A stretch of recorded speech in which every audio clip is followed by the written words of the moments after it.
Shalawam, shalawam.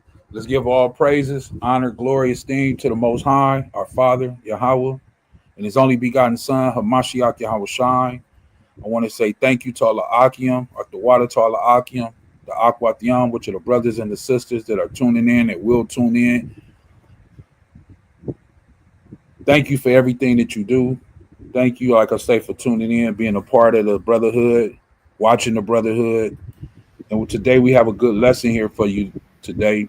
We'll be going into about learning how to control your tongue, what the tongue represents, why we were kind of given a tongue, a mouth. Of course, we know to eat because we do eat with it, but there are other reasons, right? So before we get into the lesson today, once again, we just want to give all praises, honor, and glory, esteem to the Father once again, and His only begotten Son, Hamashiach Yahweh Shai. And thank you for tuning in. Make sure you hit that like button again, subscribe, share, comment, all those beautiful things. And right now, I'm going to pass it over to my brother Philip and let him go ahead. Hey, Shalawam family. Pray all is well. Pray all is well. Hope everybody's enjoying the Shabbat so far. As I woke up this morning, I was like, man, we're here again. And repeated that same process just last Shabbat. So time's going by quick. As you can see with all the events that are taking place worldwide, we just don't know when it's going to end, right? We don't know when Hamashiach's going to come. So I urge you guys to make sure you're taking notes, writing down these classes, going back over them, watching the classes again. And I'm curious to see what Ox is going to bring out today, right? I couldn't figure out where angle he was going to go at, but like I said, let's go in and see. Well, we're going to see what angle the Spirit take us in, right? Because I never know either. I just kind of come up with it through the Spirit and see where it leads me. Sometimes even the things that I have in my mind that we're going to go into, the Spirit takes me a whole nother route. But as for right now, we're going to dive into the book of Exodus, chapter 4. So let me share my screen. Thank you for Jenny Wood tuning in, saying Shalawam, peace and blessings to her. Thank you, Jenny Wood. Let me share the screen, and we'll be going to the book of Exodus, chapter 4. And we'll start at verse 9. Hey, Ak, I got the Banyan here too, so you know what I'm saying. He can help read too. Whenever it's needed, Og. If you want him to start, more than welcome. What's up to you? What you want? You want to kick in? You want to jump in? Exodus 4. Go ahead. Salaki, real quick. I'm just curious if everybody can maybe drop a 1 in the chat if the volume is doing well. I know sometimes at my end I think it's going well, but I'm just curious to see how it is throughout the duration of the video. So if the audio is going well, if you could throw a 1 up, and it would be cool. Khan, thank you for that. The water, yeah. Make sure to let us know if the audio is going out, if you can't hear, or you can't see us, or we freezing. Always throw a 1 in the chat. That will let us know that something is not right, and we will stop and try to fix the issue or the problem. So thank you for that, brother Philip. We have a 1 in the chat from Jenny Wood, so I guess we're okay right now. She threw a 1 in the chat. Okay. So once again, we'll be at Exodus chapter 4, starting at verse 9. Go ahead. You can pick that one up. Exodus chapter 4, verse 9. And it shall come to pass, if they will not believe also these 2 signs, neither hearken unto thy voice, that thou shalt take of the water of the river, and pour it upon the dry land, and the water which thou takest out of the river shall become blood upon the dry land. And Moses said unto Yahweh, O my master, I am not eloquent, neither heretofore, nor since thou hast spoken unto thy servant, but I am slow of speech and of a slow tongue. So Moses said he's a slow of speech and of a slow tongue. So he's basically going back and forth with the Most High, because the Most High is telling him to do one thing, and Moses is letting the Most High know, listen, I'm not the most eloquent speaker, right? As people somewhat try to be today. Try to be very eloquent with their words, a very how can we say a person that speaks very well, right? Moses is letting the Most High know that's not me. I'm of slow speech and I'm of a slow tongue, right? Maybe he gets tongue tied. Maybe the words doesn't come out exactly how he wants it to at times. I'm not sure the very details of it, but we know it was an issue that Moses was dealing with, right? Verse 11. And Yahweh said unto him, Uh-huh. Who hath made man's mouth? Or who maketh the dumb, or deaf, or the seeing, or the blind? Have not I Yahweh? So when you read this passage in verse 11, me personally, I see three question marks, right? It says, Who has made man's mouth? There's a question mark right there. Then it says, Who maketh the dumb, the deaf, or the seeing, or the blind? Another question mark. Have not I Yahweh? Another question mark. So he's asking Moses these questions. Why are you doubting me? Why are you doubting me? I have created and made you. Not only did I make you, I gave you the very mouth that you're speaking out of, the very tongue that you're using to speak to me. I have given you everything, and I'm telling you to go and tell Pharaoh to let my people go. But yet you're telling me that you're not of an eloquent speech. And he's reiterating that I created all of this. I've done this. If I didn't want you to speak, I could have made you dumb. I could have made you deaf, not seeing, blind. Verse 12.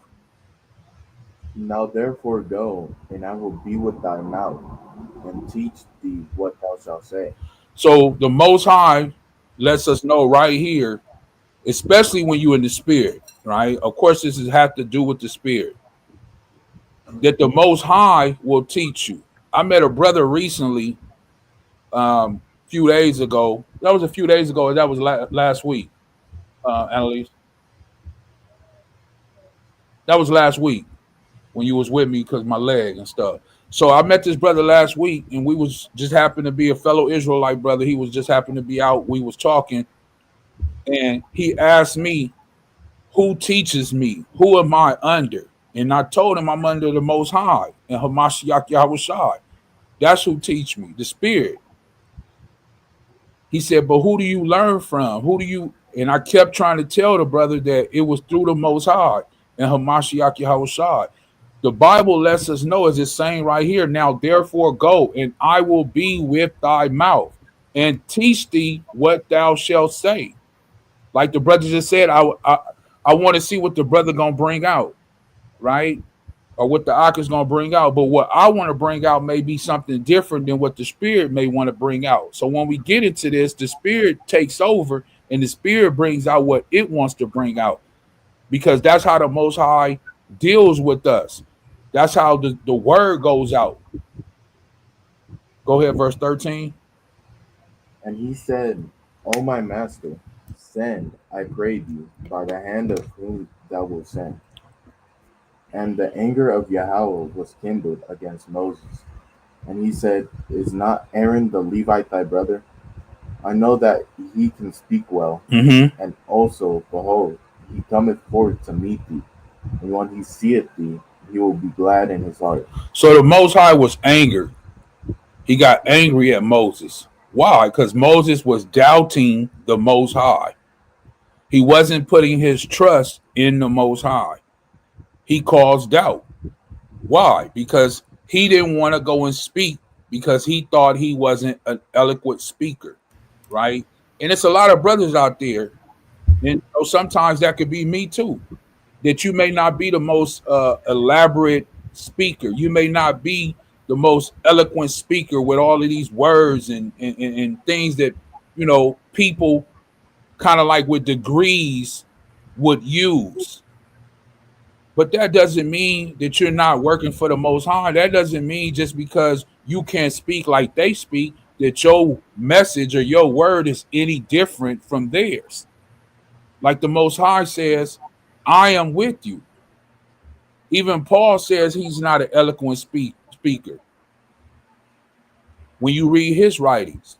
So it made the Most High angry that Moses doubted him. So he's saying, listen, your brother Aaron, he can speak well. So let's just deal with him then, right? So I'll deal with you and Aaron. Verse 15. And thou shalt speak unto him, and put words in his mouth, Uh-huh. and I will be with thy mouth, And I will be with thy mouth. Go ahead. and with his mouth, and will teach you what ye shall do. And see, the Most High keeps reiterating that he's going to teach us through the Spirit what we shall do, right? So basically, he's saying right here in verse 15, it's very self-explanatory. He's going to be with Moses and he's going to be with Aaron. That's why every time Moses uh, heard from the Most High, he went straight to Aaron and relayed those messages, relayed whatever it was that the Most High revealed to him. Because as verse 16 is going to say, go ahead. And he shall be thy spokesman unto the people. So, Salakia, my bad. I jumped in ahead of time. So, Aaron will be the spokesman unto the people because, like Moses kept going back and forth, Aaron was a better speaker. That doesn't mean he was a better man. See, the thing is, just because you're a better speaker or you have an eloquent speech and people can get up there on these pews and, they can go up there and they can speak to a congregation of 10 and 20 and 50,000 and all of these things. And they sound very eloquent. They using big words. And that doesn't mean that they're a better man or a better person or a better woman. The Most High is not concerned about that. But Moses was concerned about that, which lets us know that that was what? A fleshly thing. He was more concerned about how the people would receive him. How would they take him? Because he was slow of speech and things like this. But the Most High is reiterating, letting us know that he is the one that puts those words in our mouth, that relays the message through us as vessels for that message to be able to come out of what? Our mouth. Right? So, from that, we'll move on. Now, unless you got anything, Brother Philip. No, that was well put. Con. So we'll jump over to Proverbs then. Proverbs 18. And it's so much in here. I didn't want to jump around, but I think we might have to, I'll let you get this one.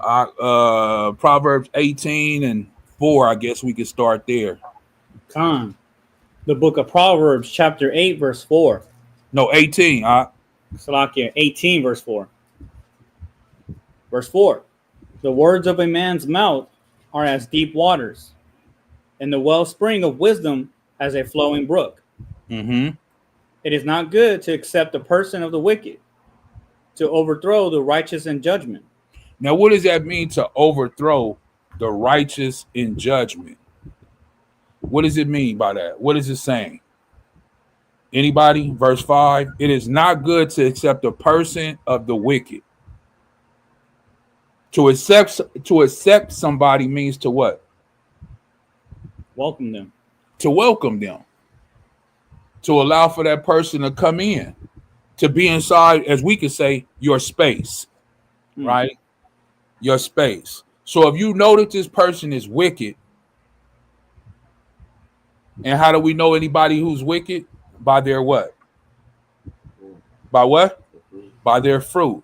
So if you can look at this person just from their fruit and know that they're wicked, should you accept them?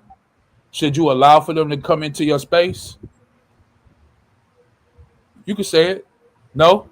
And then it says to overthrow the righteous judgment. How can that wicked person end up overthrowing the righteous judgment? Well, an example could be, you with some friends of yours and they're not walking in the truth. They're not obeying the words of the Most High and his only begotten son, Hamashiach Yahawah. And they kind of come to you and say, hey, let's do X, Y, and Z.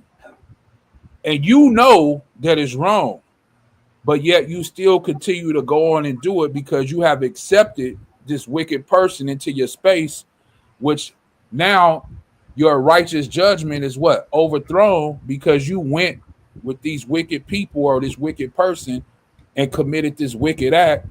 So you let your righteous judgment be what? Overthrown. That you shouldn't have did. Correct? Anybody got anything they want to say on that? Nobody? Okay, let's move on. Verse 6. Verse 6. A fool's lips enter into contention, and his mouth calleth for strokes. Mm-hmm. A fool's mouth is his destruction, and his lips are the snare of his soul. Now, a fool's mouth is his destruction, and his lips are a snare of his soul. Now, that's powerful right there. Small verse, but very powerful. Let's go into that a little more. Verse 7. A fool's mouth is his destruction. Why is it his destruction? Anybody? Slakia. Go ahead, Op. Khan. It says right there in the very beginning, it says a fool. Anytime you look up that word fool, it doesn't have any positive insight on it.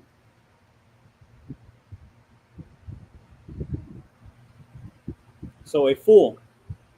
Can you zoom in a little? All right, cool. Outline of biblical usage. Fool, stupid fellow, a dullard, a simpleton, arrogant one. Come on. So as we jump back into the beginning of that verse, unless you got anything else you want to add right there, Rock.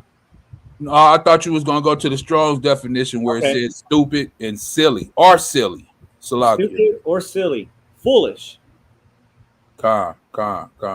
So as we jump back to verse 7, it says a fool's mouth or someone who is stupid or silly is his destruction. So clearly, out of the mouth of that stupid or silly person is not going to come any wise wisdom, anything that's going to benefit you. So in essence, it's going to be his mouth is a passage for destruction. Con. Arrogant too. Very arrogant. Yep, good point. You know, and it says, and his lips are a snare of his soul. He doesn't realize what he's doing to his own soul. A lot of times we don't realize what we're doing in a day-to-day basis, or your day-to-day life, what you're doing to your eternal soul. And that's why people continue to do what it is that they do, because we don't realize at this particular time what we're really doing to our eternal soul. This is why it says that it is a snare of his soul. He doesn't realize later on, once he passes or once he dies, then the judgment will come, and that very snare is going to hold his soul captive to where he may be put in the lake of fire. He may be put in the outer darkness. He may be cast off. There's no telling. I don't know the judgment, but when we read, we see these are things that can happen. Verse 8. Verse 8. The words of a talebearer are as wounds, and they go down into the innermost parts of the belly. Now, what is a talebearer? Does anybody know? Someone to do what? Someone that tells stories. What kind of stories, though? Gossip. Con. It says to what? Murmur, whisper, murmurers, backbite, slander, backbiter, right?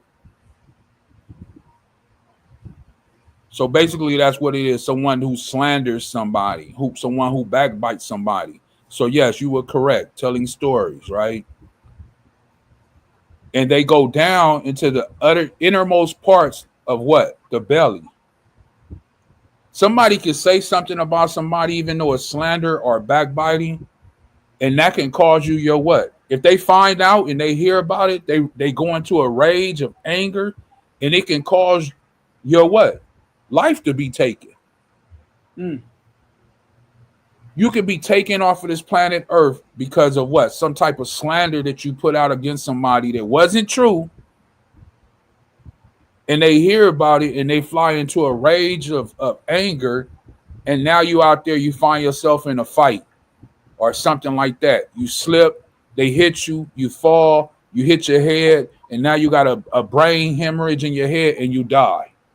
All because you opened your mouth and said something. All because you was backbiting. All because you were murmuring. Look at the children of Israel and the things that they went through when they were murmuring in the wilderness against the Most High. Look at the sister Miriam and Aaron when they were murmuring against Moses, and he said, "You wasn't." The Most High said, "You wasn't afraid to speak against my servant. What you thought I wasn't going to hear it? The Most High hear and see everything." Salakia. Go ahead, Ak. And also on the other side, some people will take others to court for speaking lies on their name. Khan. So just like we brought out, some people lose their lives or maybe lose money as a source of repercussions for that. What is that called in the court system? Defamation? Yeah. Defamation. Yup. And they always got a court case about that. So you're 100% correct about that. That's how the wealthy would handle it. Oh, you said this about me. I'll just take you to court and sue you for X amount of dollars, or things of that nature. But yeah, right. that's another way that it is handled. Seeking out. I guess, and even when you present your case, they want the information to prove if that was true or not. And most times, if it's a lie, how are you going to prove it? That's true. Right. Let's jump down to verse 21. As this goes into right what we were just speaking about, what we were just saying. Proverbs 18 and verse 21. Verse 21. Death and life are in the power of the tongue, and they that love it shall eat the fruit thereof. Can anybody explain to me that last part? Of course, we understand death and life are in the power in the tongue. If you go out there, you say something crazy to somebody, you walk up on somebody and you say something, they could take your life from you. That's why death and life is in the power. Or you can go out there and preach or tell people about what? Life, living water, things that are good for the body, for the soul, for the mind, right? And bring people what? Life, living water. But you're doing what? You're speaking these things. It's coming out of your mouth. It's coming from your tongue. So that's why the Bible says death and life are in the power of what? The tongue. But this last part says, and they that love it shall eat the fruit thereof. What does that mean? They that love what? What do they love? Huh? I can't hear you. Sin? Okay. Sin. Anybody else?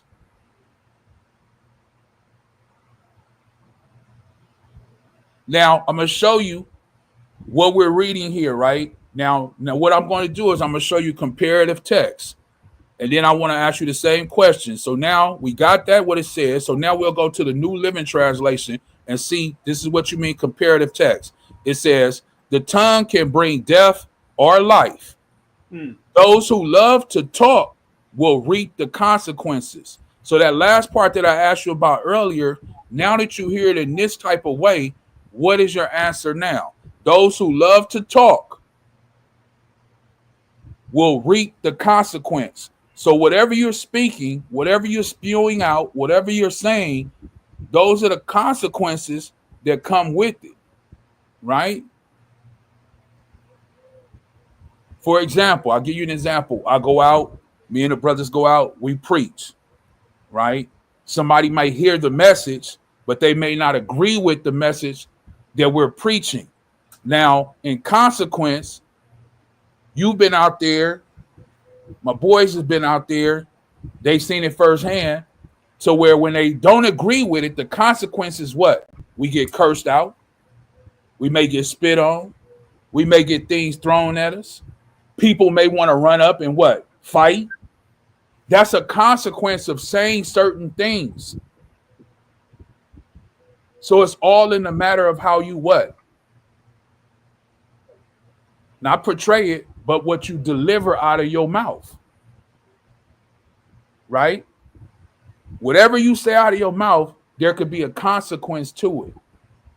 Whether a good consequence, something good come from it, or bad. That's why it says life and death are in the power of the tongue. So be careful what you say and how you say it. For example, I was out preaching one day, another example, and I was using the word faggot, right? That's the exact word I use. Now, after I preached and I came home, and I was having a conversation and was saying, somebody will say to me, hey, maybe that's not the best terminology or the best word to use. They would rather be called homosexual, right? So that word that I was using was very derogatory, right? And the consequence of me using that will be a lot of backlash or people getting upset. People want to fight. People want to spit. People want to throw things.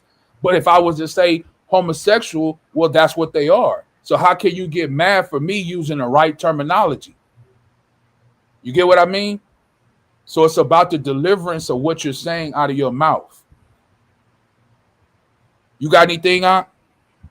That's a good point. That's a good point. I've seen examples like that in my time. It's just how the delivery of the message gets put out there. You know what I mean? Like for instance, I'll use this example because I saw this on a kosher cartoons. For those that are familiar with it, if one of your in-laws, your siblings, or even your wife, prior to knowing the truth or finding your way to it, if they were to approach your wife and go at her with many scriptures, not knowing her character, but going at her in many ways, saying, hey, you're the devil because you're wearing pants, but how could she be the devil if she didn't know about that law? Now, if she decides to go against it, then it is what it is. But for the most part, it's just the delivery of the message for the most part. Con. We're supposed to be here to teach. There's a difference when one knows, like in the book of James, it says when one knows to do what's right and don't do it, then that's sin. But like you say, if you haven't even asked a question and you're just, looking at the outside of the book, you don't know if that individual knows that it's wrong from the Most High perspective to wear pants, or a woman should have her head covered. So for you to go out and to just preach against that when women are walking by, and not only that, put them down, because I've heard brothers out of their own mouth call women derogatory things, and you big fat this, or you that, or you that, and then they want to get scripture to back it up. Give me Deuteronomy 22:5. Well, wait a minute, you just called this woman all kind of names and put her down. Now she's not going to hear the scripture you bring it out, because you just look at what you just called her and how you talk to her. This is why it says that you have to check the spirit. Just because a brother is out there with fringes on, a microphone, and all these different type of things, and he's saying Kwam Yasharala and Abanawa Yahawah, that don't mean that the spirit is right. It just don't mean that. The way the message is supposed to be delivered is in love. Now, like I said, if you in your congregation and you having a gathering within the congregation, meaning everybody knows within your congregation the Torah, the rules, the regulations, and then somebody comes in that's a member of the brotherhood or congregation, and a sister come in and she got on pants, that's something different if you want to speak on it. But when you out in a public domain and you're trying to get people to hear the message, those people may not know. I didn't know when I was in the world. So you don't want to close their ears off. You want to open their ears up. We're supposed to be here, like it says, teach in all meekness and love and things like that. Go ahead. We got oh, okay. Shalawam, Brother Mar.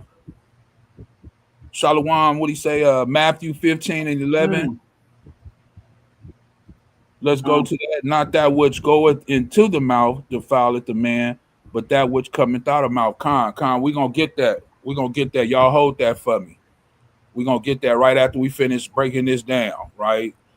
But that's all I got on that right there, Brother Philip. You got anything else that you want to say on that? Death and life are in the power of the tongue, and they that love it shall eat the fruit thereof. You have anything else on that?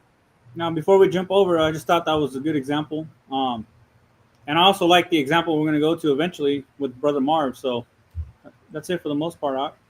Con. Let's get that for the Brother Marv. That's Matthew 15. Come on, let's get that for the brother Marv. Hopefully you enjoy your Sabbath day, brother Marv. Thank you once again, the water, for tuning in. Make sure you hit that like button and subscribe. Matthew 5 and 15 and 11. Go ahead, Op. Book of Matthew, chapter 15, verse 11. Not that which goeth into the mouth defileth a man, but that which cometh out of the mouth, this defileth a man. It says, this defileth the man. Why? Why? We got laws of dietary law, stuff we can't eat. But right here it's saying in Matthew 15 that it's not what goes in your mouth that defileth, but what comes out. Why? Is that contradictory to the Torah, to the law? It can't be.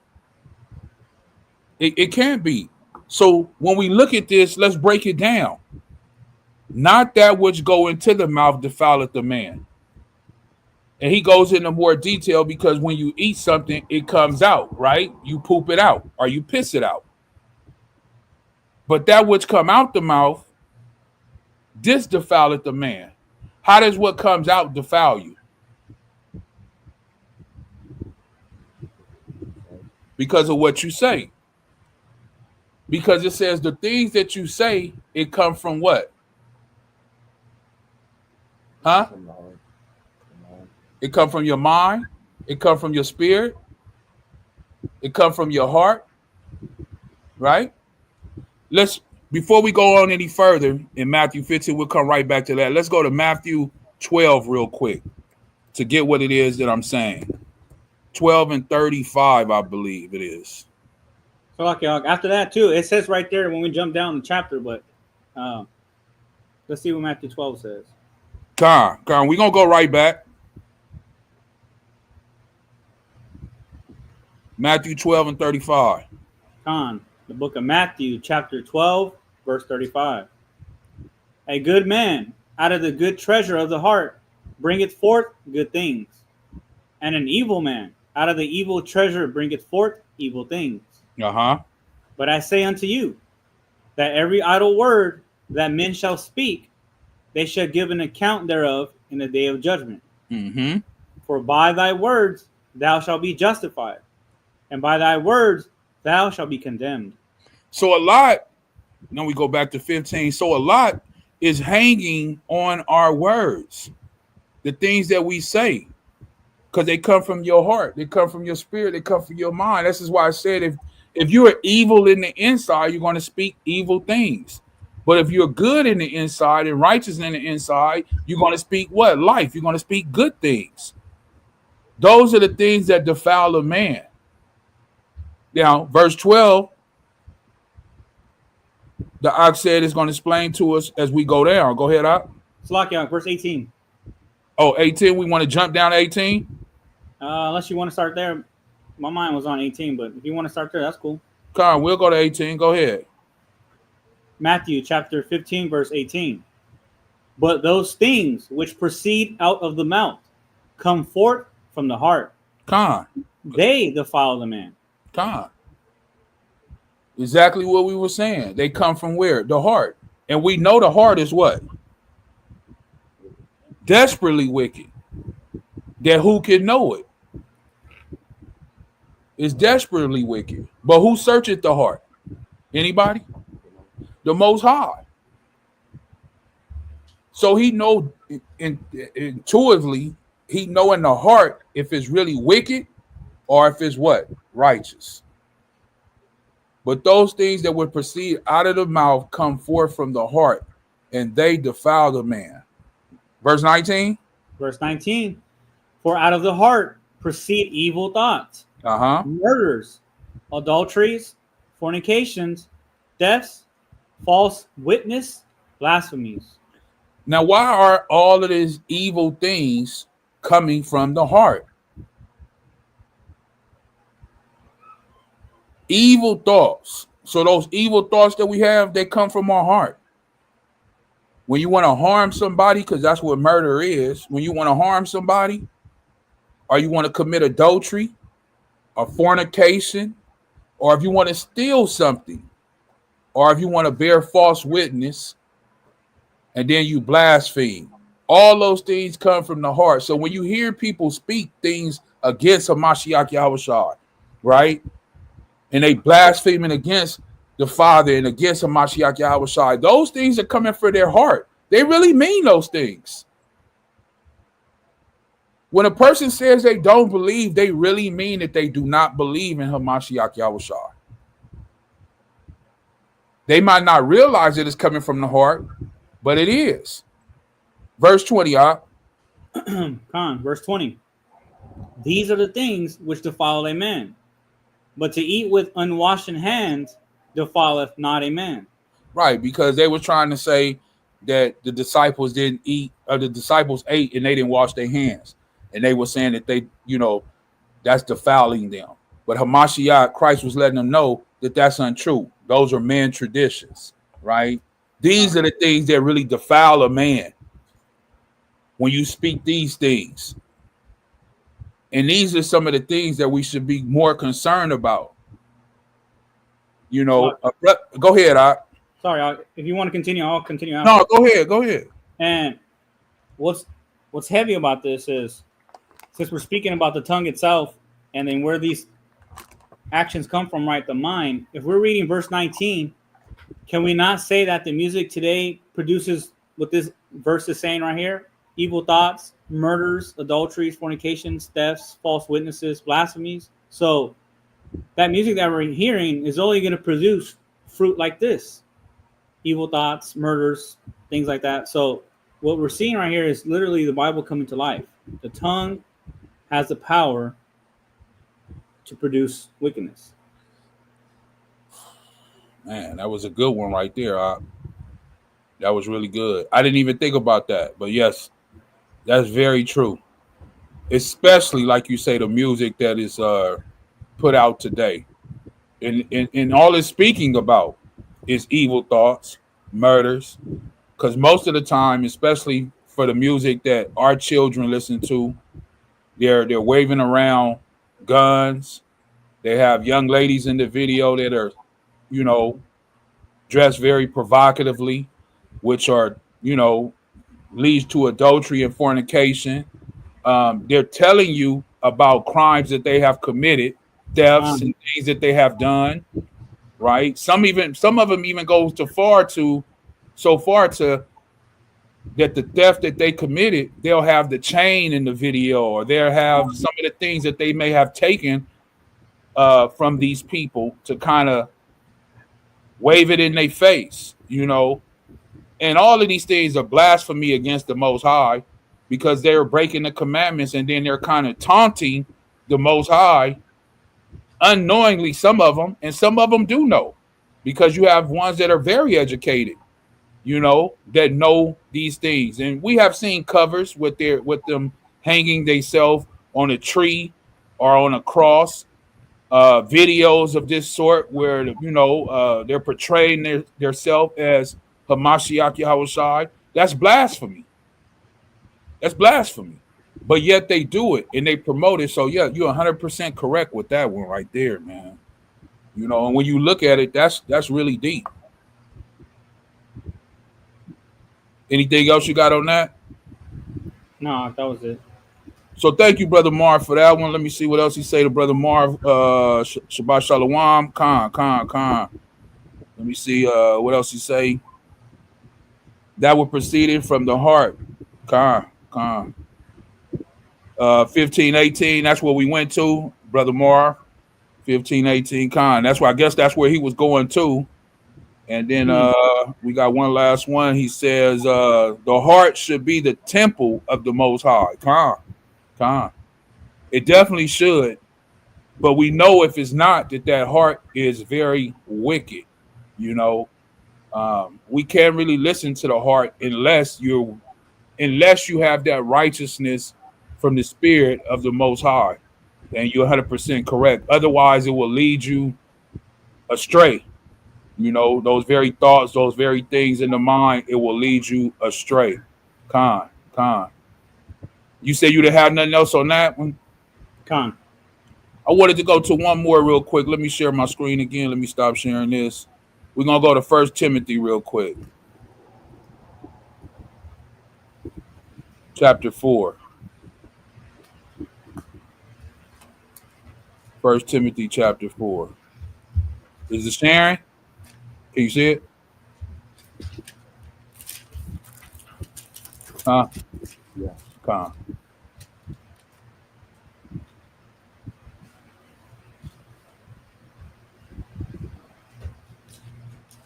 First Timothy 4. Con. Unless your son wants to read it, it's up to you. Go ahead.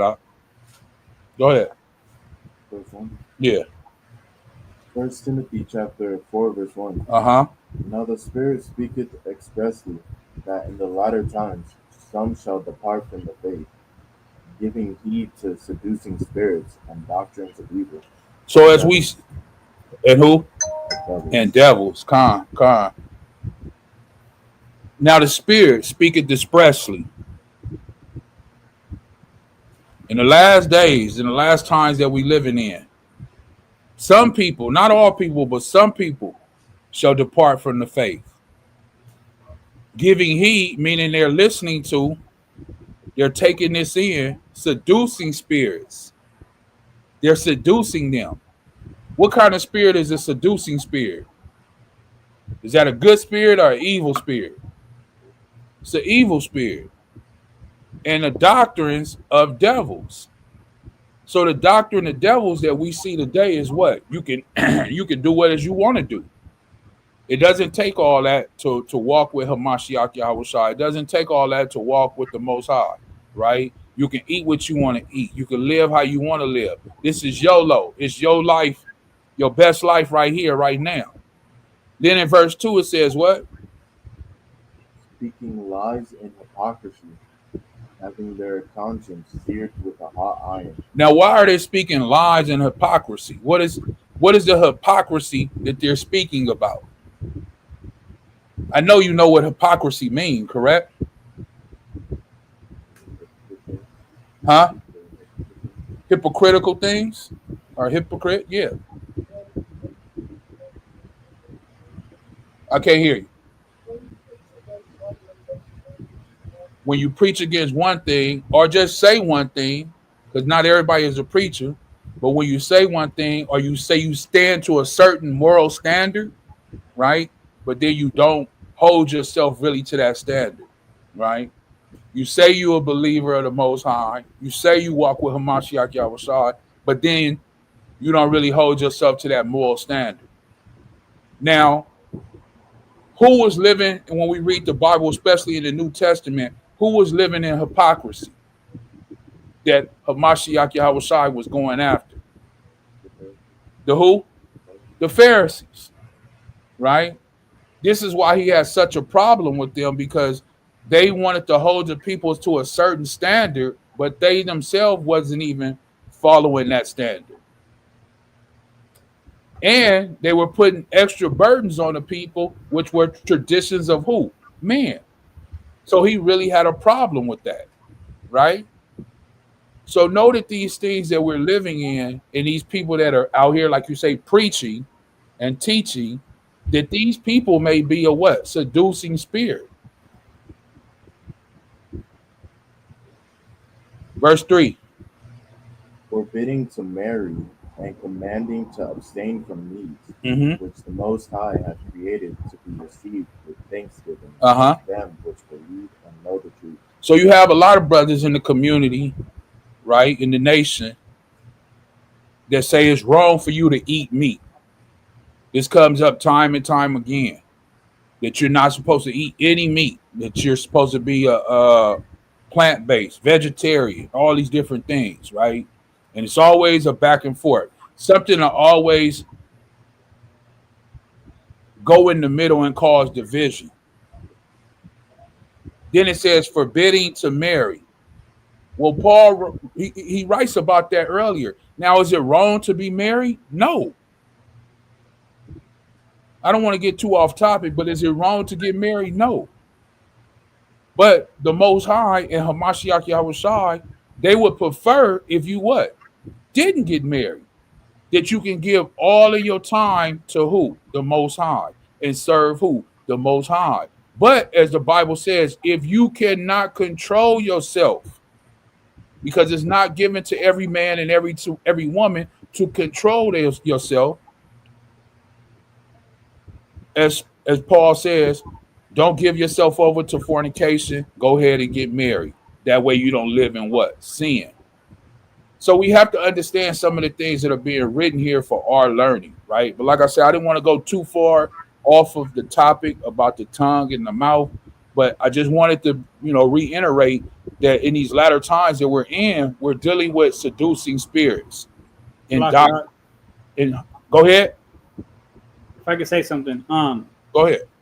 just like you mentioned, not to jump too far into something else, but for those that at one point in time were in the Catholic Church, like myself, verse 3 hits hard because there is a doctrine that's pushed, and more so visually, you can see it where it's forbidden to be married for the leaders of the church, right?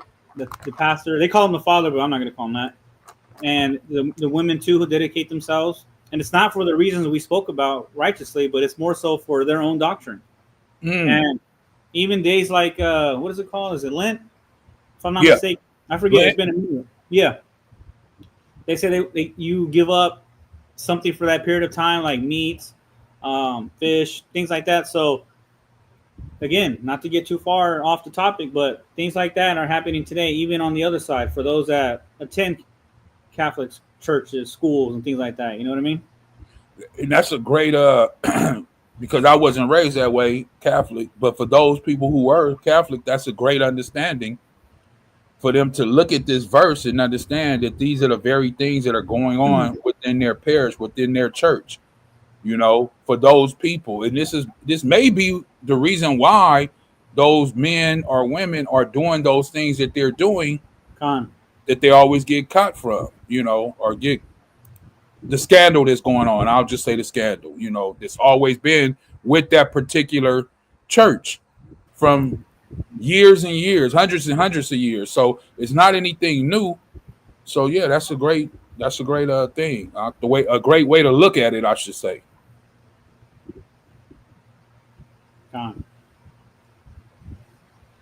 So let's go into the book of Sirach.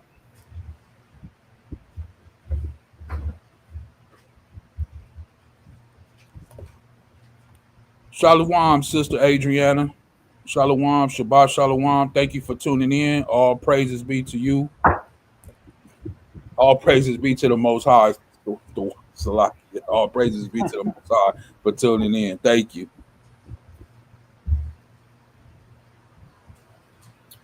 And Jenny Wood says 1 Timothy chapter 4, verse 1. Thank you. Now we'll go to the book of Sirach, chapter 28, I believe. I wanted a 28 or 24. Let me see.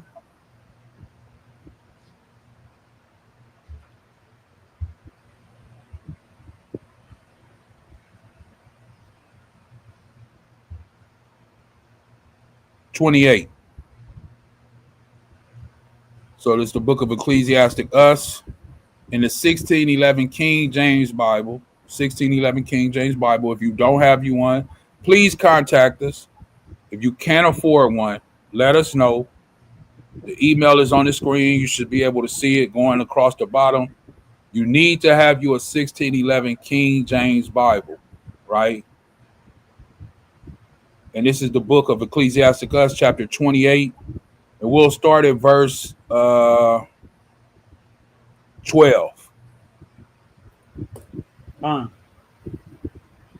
The book of Sirach, chapter 28, verse 12.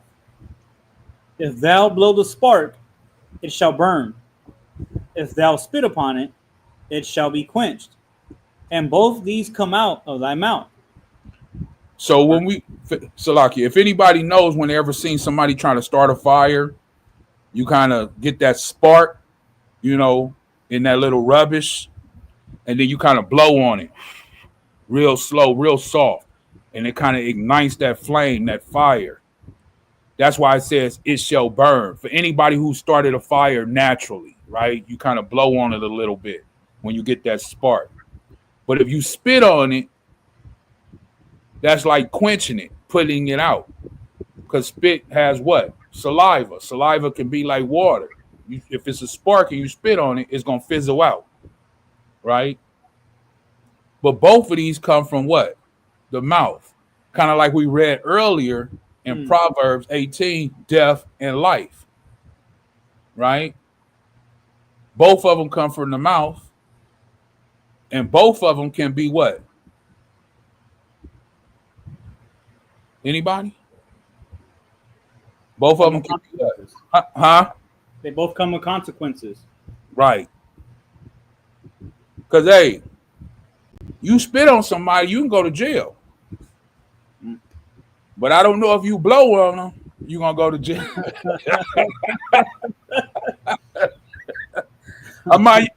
You might get hit in the face or something. You come across blowing on somebody. But I guarantee you walk around spitting on somebody, you're going to get more problems than the person that was blowing on them. I can guarantee you that. You know? Verse 13. Verse 13. Curse the whisper and double tongue, for such have destroyed many that were at peace. A backbiting tongue hath disquieted many, and driven them from nation to nation. Strong cities have it pulled down, and overthrown the houses of great men. I mean, I shouldn't have displayed that one. There shouldn't be no explanation in that one. I mean, you should understand what backbiting and have disquieted men and driven them from nation to nation. They on the run. Strong cities have been pulled down and overthrown the houses of great men. I mean, it's telling you how deadly the tongue is. Go ahead, Ak, you have something? No, I was just going to read on. I didn't mean to cut into what you were going to say. Oh, no, go ahead. All right, verse 13. A backbiting tongue hath cast out virtuous women and deprived them of their labors. What does that mean? A virtuous woman is what? What is a virtuous woman? Everybody always talking about a Proverbs, what? 31. 31 type of wife or woman, which is what? A virtuous woman. But it says, but a backbiting tongue has cast out a virtuous woman. How do you cast out? How do you get rid of a virtuous woman? Huh? By changing them? Well, I mean, if she's virtuous, then she's good. But how do you cast her out? Huh? What you say? I can't hear you. You got anything on it? Nobody over here got nothing. So the backbiting itself has caused the action for her to be cast out. So in essence, a virtuous woman is not going to be caught up in backbiting. So in essence, because of her backbiting and her, just like the verse in 14 says that a backbiting tongue has disquieted many and driven them from nation to nation. The same thing will take place from a virtuous woman. And because of that, all those works and her labors are deprived. They're no longer any beneficial to her. Sorry. Con. All praises. Let's move on. 16. Verse 16. Whoso hearkeneth unto it shall never find rest, and never dwell quietly. Verse 17. The stroke of the whip maketh marks in the flesh, but the stroke of the tongue breaketh the bones. Now, Salakia, what is that? What is that? I mean, we know what it means because anybody who has children, well, most people that have children have whipped their children because the Bible tells us to whip the children, right? And yeah, it may leave some marks on the children. You know, when I was a kid, I got whipped. I have marks on me. But it didn't break my bones. But why does the tongue, something that you just speak, their words, is it going to break the bone? Now, of course, this is not literally. But it's using this and it's showing you how deep that it can penetrate. That it's like breaking someone's what? Bone. It's showing you how deep that it penetrates through the flesh, through the skin, all the way to what? The bone, to the marrow.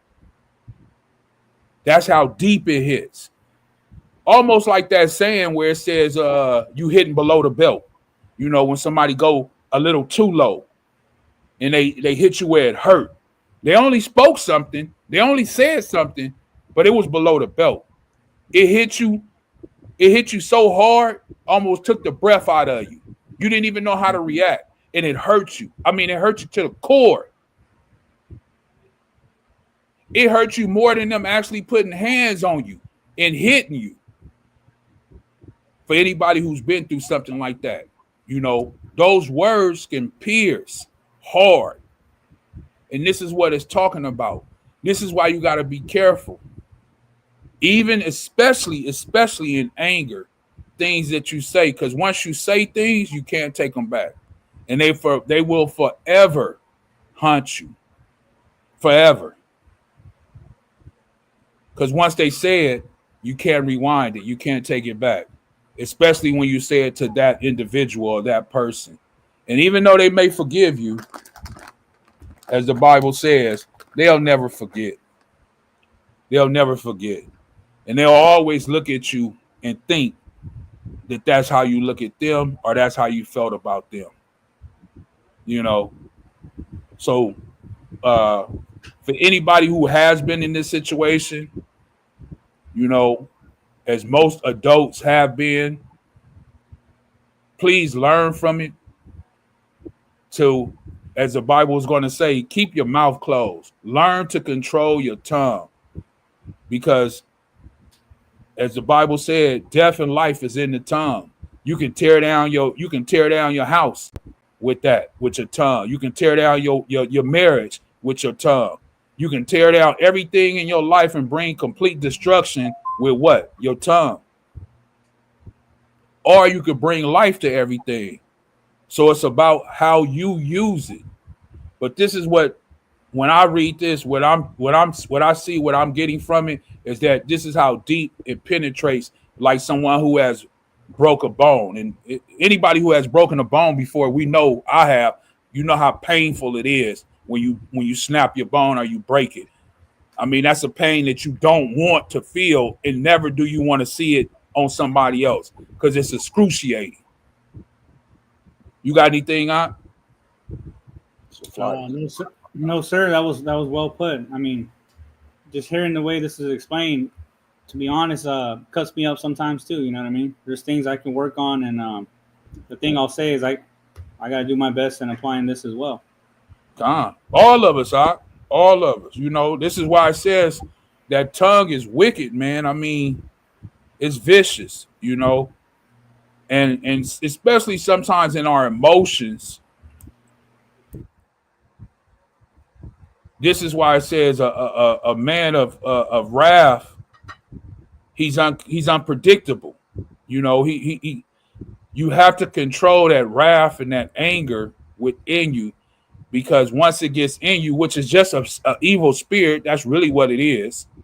Once it's placed on you, man, you liable to do anything or say anything. And like I say, once you get into that mode and you allow for that spirit to take a hold of you, there's no getting those things back once you calm down. Once you realize what it is you did, there's no going backwards. So we need to know these things ahead of time to try to manage as best as you said when we do come into those situations, or those situations happen, and we know how to handle them better than what it is that we used to. Verse 18. Verse 18. Many have fallen by the edge of the sword, but not so many as have fallen by the tongue. You think about that. All the people that died in this world by the edge of the sword. Think about all of the wars that happened. All of the people that died, but it says it don't have nothing that as many people that has died by the tongue. So there's more people who died by the tongue of saying things, backbiting, murmuring, things that were said, than people that died by the sword. That's crazy when you think about that. That is crazy.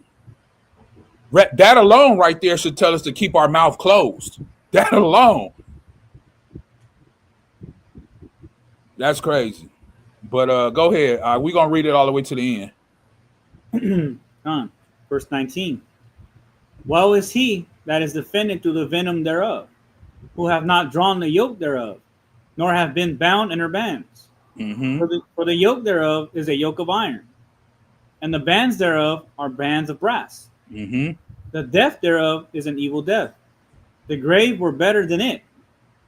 It shall not have rule over them that fear the Most High. Neither shall they be burned with the flame thereof. Now, why won't it have rule over them that fear the Most High? Well, because the Most High tells you how to control your what? Your tongue. The Bible tells us in the one verse, it says, be quick to what? Anybody? Be quick to what? To hear. Huh? Say that again, huh? To hear. Right. Be quick to hear. Be quick to listen, but slow to what? To speak. There you go. So we should always have our ears open, listening, but be slow to speak. Why? Because when you just run out there and start running off at the mouth, you might say something that's not right. You may stir something else. You may stir something up that you don't really know what it is that you're stirring up. So be quick to listen, but slow to speak. So the ones who fear the Most High, that spirit, it won't rule over you. And neither shall it what? Burn with the flame thereof. Go ahead. Verse 23. Such as forsake the master shall fall into it. It shall burn in them and not be quenched. It shall be upon them as a lion and devour them as a leopard. Look that thou hedge thy possession about with thorns, and bind up thy silver and gold, and weigh thy words in a balance, and make a door and bar for thy mouth. So we have to weigh our words in a balance. Everything we do is weighed in a balance when it comes to the word of the Most High. Everything is in a balance. That's where they get those two scales from, one on the one side, one on the. It's a balance. And everything got to weigh out. It got to balance out. So when you hear people all day and they curse and slander and backbite and all and gossip and murmur and that's all they talk about, which are most of the shows today, they call them reality TV, that people sit and watch. They can't wait to get home to watch that garbage, right? I mean, to be honest, some people years ago before DVR and all that, I remember old people, they used to record those shows on the VHS cassettes. So when they got home, they can watch it, and then them people sit and watch the stories all day, General Hospital and all of this type of stuff. So everything that we do and everything that we say our words are weighed in the balance. Go ahead, verse 26. Verse 26. Beware thou slide not by it, lest thou fall before him that lieth in wait. Con. It says, beware thou slide not by it. By what? Lest thou fall before him that lieth in wait. Who's lying in wait? Hasatan, the devil, your enemy. He's lying in wait for you. That's why it says beware. When you put a beware sign up, what does that mean? Huh? Caution. Keep out. Caution. Don't come in here. Why? Because something in here might what? Harm you. So keep out. I got a few more, and then we'll if the brother got anything, we'll go to that. Let's go to the book of the brother Marv says something. Hold on. That was Sirach Khan, Jenny Wood. Mayana Pasha Khan, and then the brother Marv. He says, I saw in my sleep what I will now tell with the tongue of flesh and my breath, which the great one has given me in the mouth. Huh? Given men in the mouth, Salakia, so that they might speak with it and understand with the heart. Khan. He says, Enoch chapter 14, verse 2. Enoch chapter 14, verse 2. Huh? That's the verse. No, I know. So that's the verse for those that read the book of Enoch. And if you have the book of Enoch, that's the verse that he's quoting. Enoch chapter 14, verse 2. Somebody go and get my big one real quick, the black one. And then we'll come back to that. I want to get that for him real quick. Enoch chapter 14, verse 2. And then we're going to be going to the book of James, chapter 3. That's where we'll be going. James chapter 3.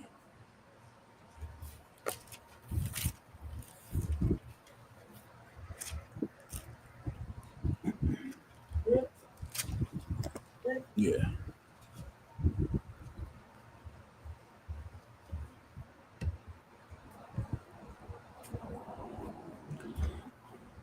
So James chapter 3, you can see it on the screen. You see it says the tongue is a fire, right?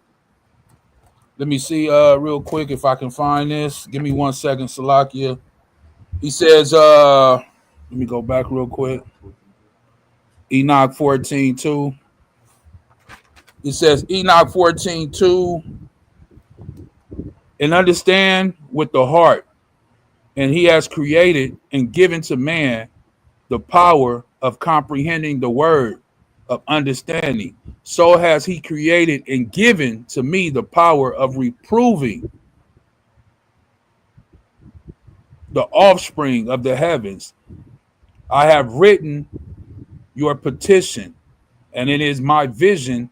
It has it has been shown to me that what you request will not be granted you as long as the world endures. Verse 3 says, judgment has been passed upon you. Your request will not be granted you. So I guess he was asking for something because he was praying and he was asking for his petition for something. For like I say, I just wanted to read that to you guys again. If you do read the book of Enoch, you can go to it. That was chapter 14, verses 2 and 3. Thank you, Brother Marv, for that. I know some brothers out there and sisters do not read the book of Enoch, but for those who do, all praises. For those who don't, all praises. It's up to you, whatever your spirit feels, right? So now we'll be going to the book of James, chapter 3. I had it on the screen a minute ago. And as you can see the title on it, it says, the tongue is a fire, right? And we'll just dive right into it. James 3:1. Con. Book of James, chapter 3, verse 1. My brethren, be not many masters, knowing that we shall receive the greater condemnation. Now, for those who don't know what that means, a master is a messenger, someone who was sent. Basically, what it's saying, many of us shouldn't become what? Teachers. Because one that teaches, or one that goes out and teaches, preaches, do lessons, whatever it is that you do, you're going to receive a greater what? Judgment. A greater what? Condemnation. Meaning your judgment is going to be higher than a regular person that was just walking in the truth. They wasn't teaching, they wasn't preaching, they was just walking in the truth. Your judgment is going to be different because you was what? A teacher. You had people what? Following you. You had a flock with you. You were supposed to be what? A shepherd. You were supposed to protect those people. So it's letting you know that your judgment is going to be greater. It's right here in black and white. If you don't believe me, like I always like to do, I go to the comparative text and you'll see it right here. Right? New King James Version, it says, let not many of you become what? Teachers, knowing that we shall receive a stricter judgment. So your judgment, if you're a teacher, if you're doing any lessons, any videos, anything you're doing where you're teaching people, your judgment is going to be stricter. It says it right here, New Living Translation. Dear brothers and sisters, not many of you should become teachers in the body or in the church, for we who teach will be judged more strictly. So there's a stricter judgment. So I'm not trying to deter you from being a teacher or whatever. Hey, if that's what you want to do, all praises be to the Most High. But just know when you put this on, it's a stricter judgment, right? That's going to come against you because you were supposed to be held to a higher standard. You were supposed to be an example here on the earth, as we should be, right? Now, does that mean that you're going to be perfect right away? No. Does that mean it's going to take time? Yeah, everything takes time. But you should be an example to the people that you're leading, that listen to you, that hear you. That's why you are what? A messenger. That's why you are a teacher. Because you're showing people, Salakia for that, you're showing people how to walk with the Most High and His only begotten Son, Hamashiach Yahawaah, who the world calls Christ. James chapter 3, verse 2.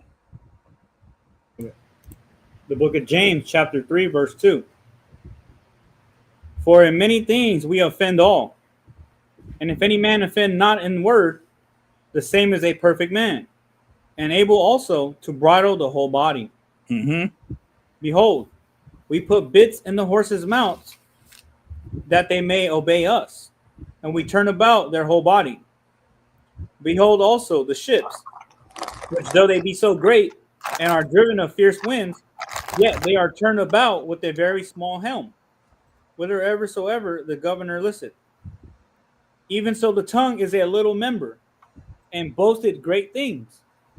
Behold how great a matter a little fire kindleth. You notice it always in the Bible, it always talks about the tongue and kindling a fire, right? And notice that. Even so, the tongue is a little member. The tongue is only about what, this long in the body? Something like that. But it boasts great things. You can see it. Look at, just turn on social media. Turn on the TV, turn on the radio. They're boasting great things. I don't need nobody. I did this. I did that. It was me. I did it all. I came from the bottom. I made it. Wow. Boasting great things. And what is it doing? It's kindling a great fire. Fire against who? Their own soul. Because they don't realize their boasting is causing anger to who? The Most High. That's who's getting angry. The Most High. Verse 6. Verse 6. And the tongue is a fire, a world of iniquity. So is the tongue among our members, that it defileth the whole body, and setteth on fire the course of nature. It is set on fire of hell. Now the tongue can defile your whole body. We read that earlier with the brother Marv put in the chat, Matthew 15, right? We read that earlier. It's not what go in a man, but it's what come out that defile what? Yourself, your whole body. So if you're spewing out things out of your mouth, which we read earlier, murder, strife, it was murder, adultery, blasphemy, lies, thefts, all these different things, it's going to defile your whole body. And then it says to set on fire the course of nature. Your whole life is going to be spewed up and down. It's just out of whack. It's out of course. And it's always what? Stuff coming against you. You got anything, huh? For those who maybe are into watching YouTube or maybe watching podcasts of some of our actors that are at one point in time very popular in the 90s, maybe the early 2000s. A lot of them now have a lot to say on how it was for them coming up. And a lot of things some say about certain individuals who have the position of power will say they were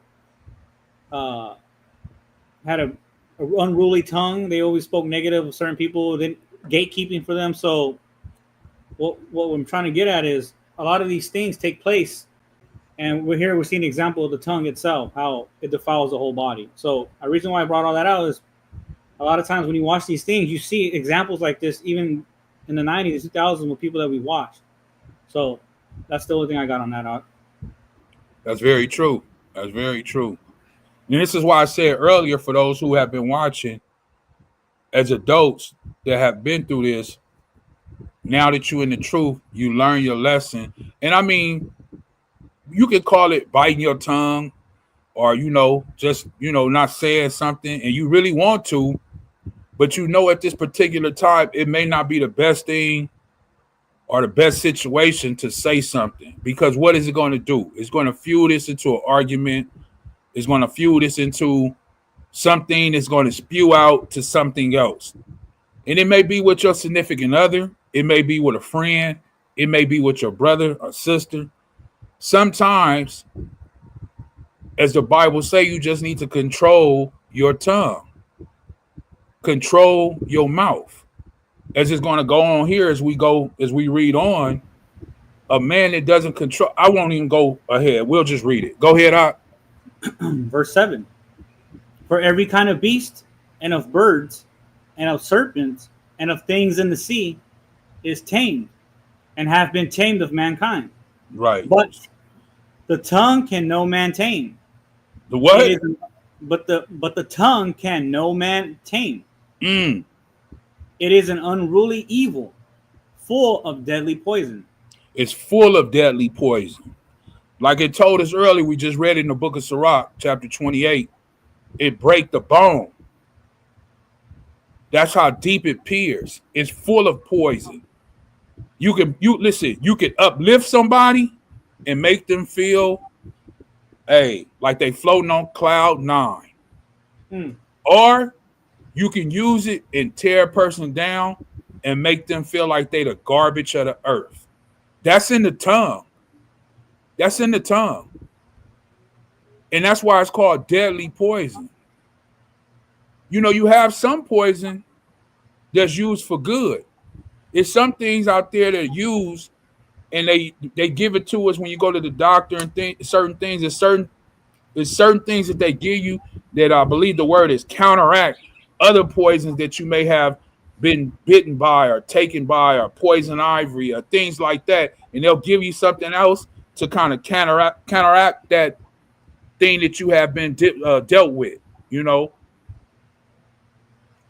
But it's saying right here, but the tongue can no man tame. So think about that. Why can't any man or woman, for so to say, tame the tongue? It says it's unruly. When something is unruly, what does that mean? You don't know what it might do. It may be good 1 second, and the next second it jumps off. Go ahead. I think they even, again, that might be a character trait of what do they call it? Bipolar.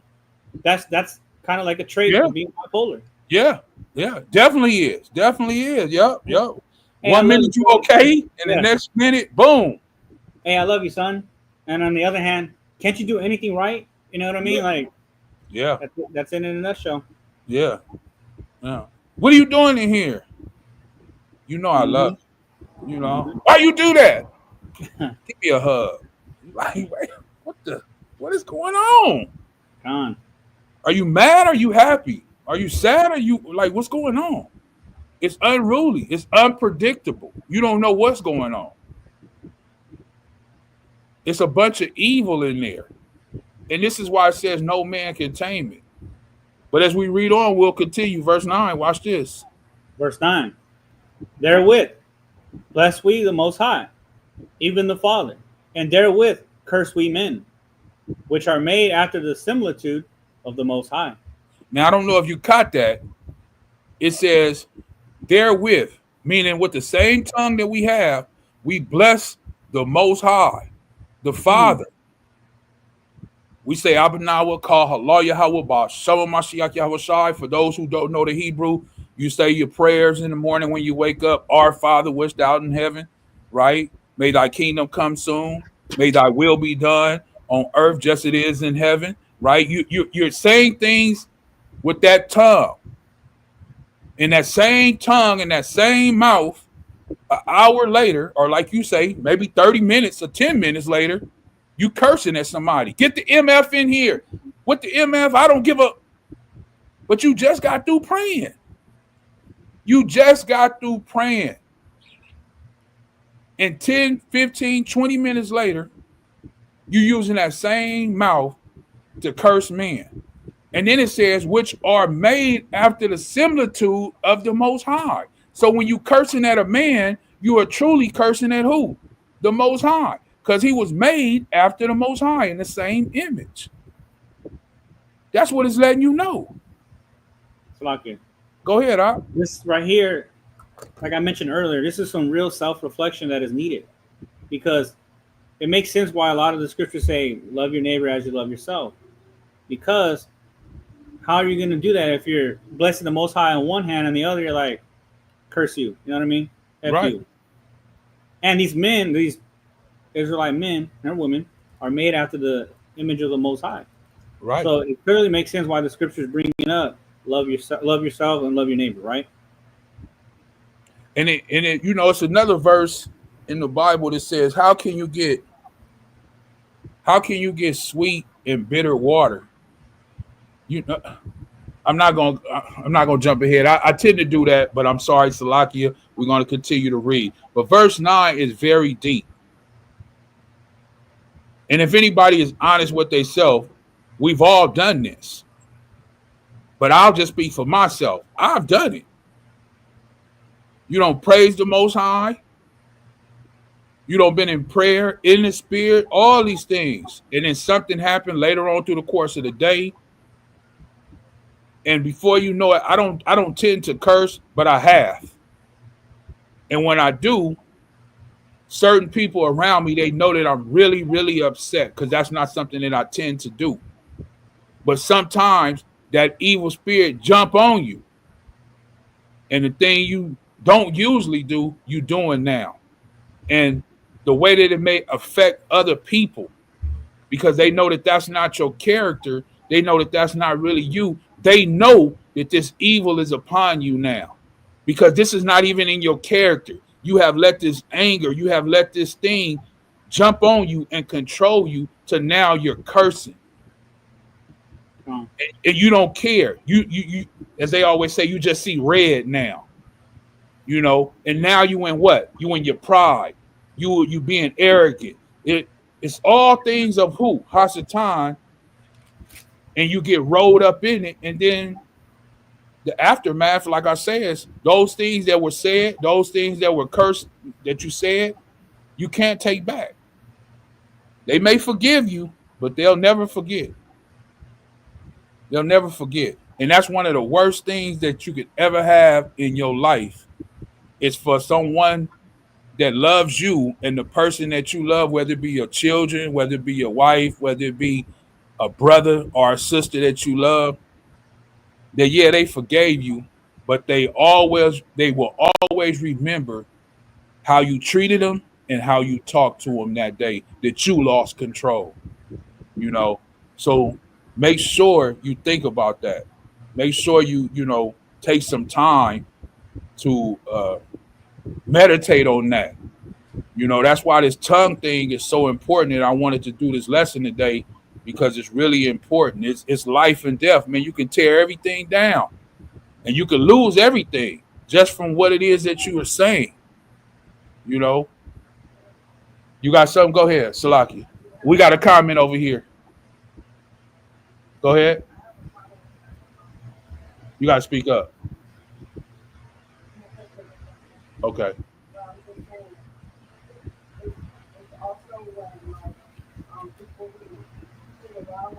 Uh-huh. She said it's also for people like that fool around a lot, which they call a joking manner.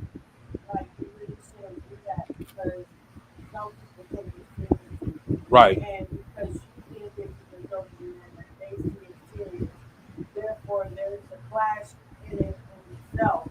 And that can hinder somebody from wanting to speak to you about anything because that person is always joking around.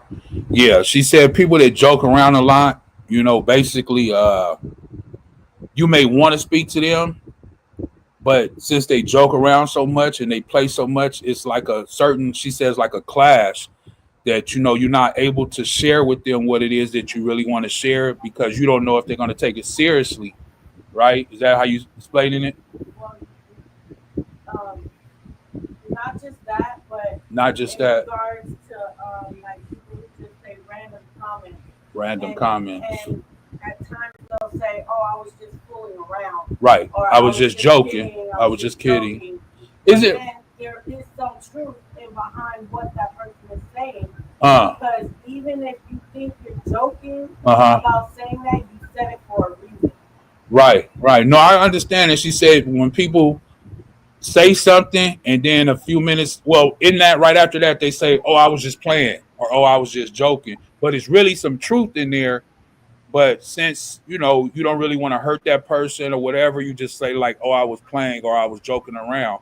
But the Bible calls that jesting, I believe, like joking around. Yeah, You shouldn't do that. That actually goes against the very word of the Most High, and it's called jesting.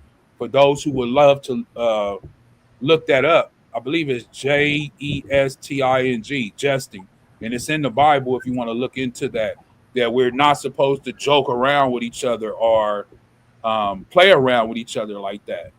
Like she said, it may deter someone from really wanting to express what it is they want to express to you because all you want to do is kind of play around or joke around. Salakia. Con, There's go ahead. even there's even an example in Second Kings where they made fun of not sure if it was Elisha or Elijah, but they made fun of him because he was bald. Con. And That was Elisha. yeah. So if you want to pull that real quick, just because I mentioned it now I feel Okay, like remember where we was at? James chapter 3, verse 9. Let's get there. You said 2 Kings. Second Kings. Let me look. Chapter 2, verse 23. And just to touch on what Sis was bringing out over there in regards to joking around, because there's a time and place for everything. Con. As we'll read right here in the scriptures, we'll get an example of what happened when someone or something was being joked about. 2 Kings chapter 2, verse 23. Con. 2 Kings. Oh, Salaki, go ahead. Sorry, Salaki. 2 Kings chapter 2, verse 23. Go ahead, bring it out, son. And he went up from thence unto Bethel. And as he was going up by the way, there came forth little children out of the city, and mocked him, and said unto him, Go up, thou bald head, go up, thou bald head. Mm-hmm. Verse 24. And he turned back and looked on them, and cursed them in the name of Yahawah. And there came forth two she-bears out of the wood, and tear 42 children of them. And he went thence from Mount Carmel, and from thence he returned to Samaria. So, as we read, there was this example of a matter of joking around. As we can see, it was hurtful enough to where he cursed them in the name of the Most High. And because of that, they got put to death by two she-bears. So 42 children, I believe, if I'm not mistaken, got put to death for a case of mocking. Yep. And this is why it says we're not even supposed to do that. Us as believers, we're not even supposed to play around like that, And when I first found that out about jesting, when I seen it, I was like, what does that mean? So when I went into it and I looked it up in the definitions and all that, I was like, wow. Because me personally, I used to do that a lot. Oh, I'm just playing, or oh, I didn't mean that, But like she was saying, those are things that people do to kind of get an underlying thing in, but kind of take it back like I was just playing, And of course, like the Bible, it's always there. The word of the Most High, he says that what? That's not right. You can't do that. You can't play around. You can't joke around. Why? Because this thing that we're in is serious. It's life and death. That's why it says, let your what? Word be yea, or let it be what? Nay. So you're 100% correct with that. Once again, that was 2 Kings chapter 2, verse 23 to verse 25 for anybody who would like to go back and reread that. Beautiful, beautiful. 2 Kings chapter 2, verse 23 to 25. Let me check the comments real quick. We got Jenny Wood. It says James chapter 3, verse 1. Thank you for that. With a brother Marv says Jude chapter 1, verse 9. Jude chapter 1, verse 9. Okay. And then the sister Adriana says Con. So let's get that Jude 1 and 9 before we go back to James. For the brother Marv. Jude 1 and 9. Let me jump on there. And then we'll go back to James right after this.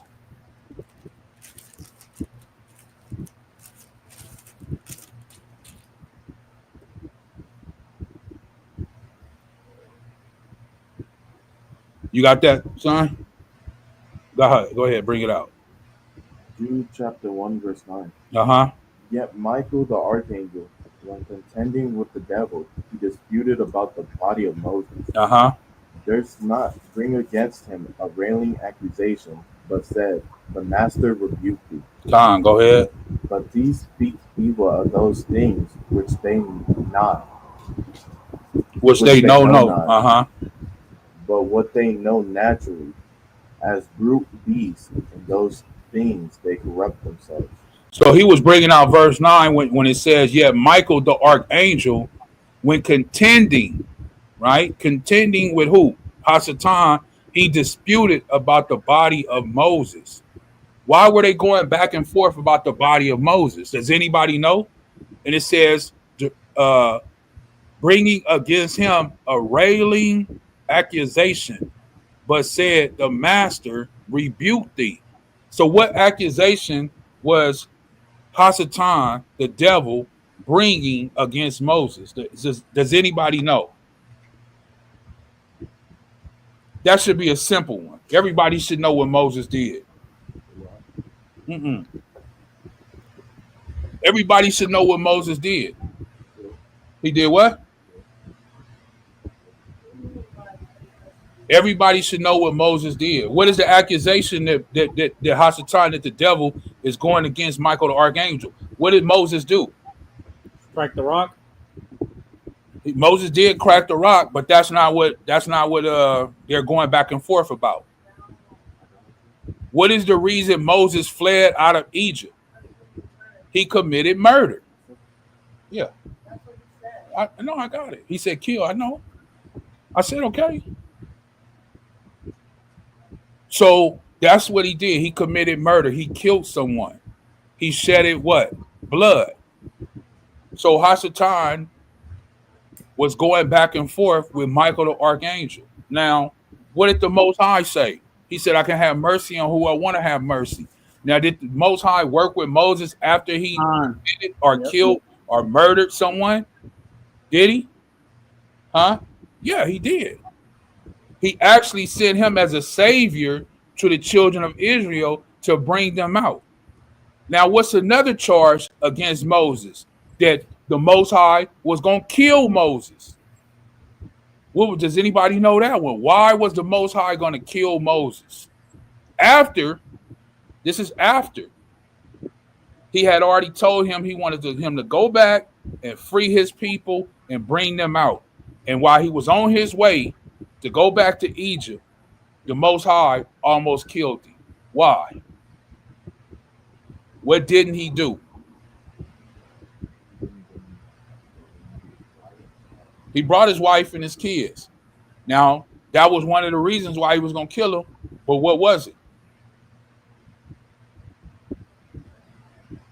It was about what? The circumcision. Does anybody remember that? Right. It needed to be circumcised. And he wasn't circumcised.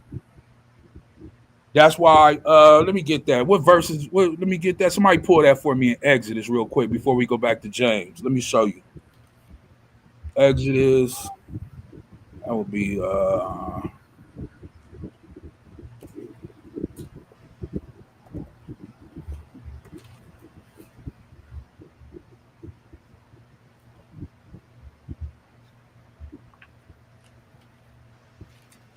got it.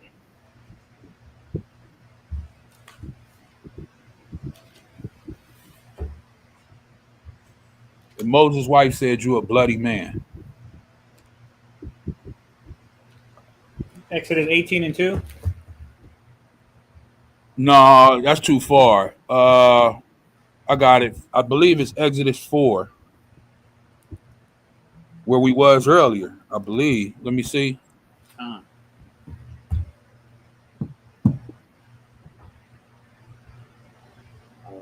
26. Yeah, 25. Start at verse 25.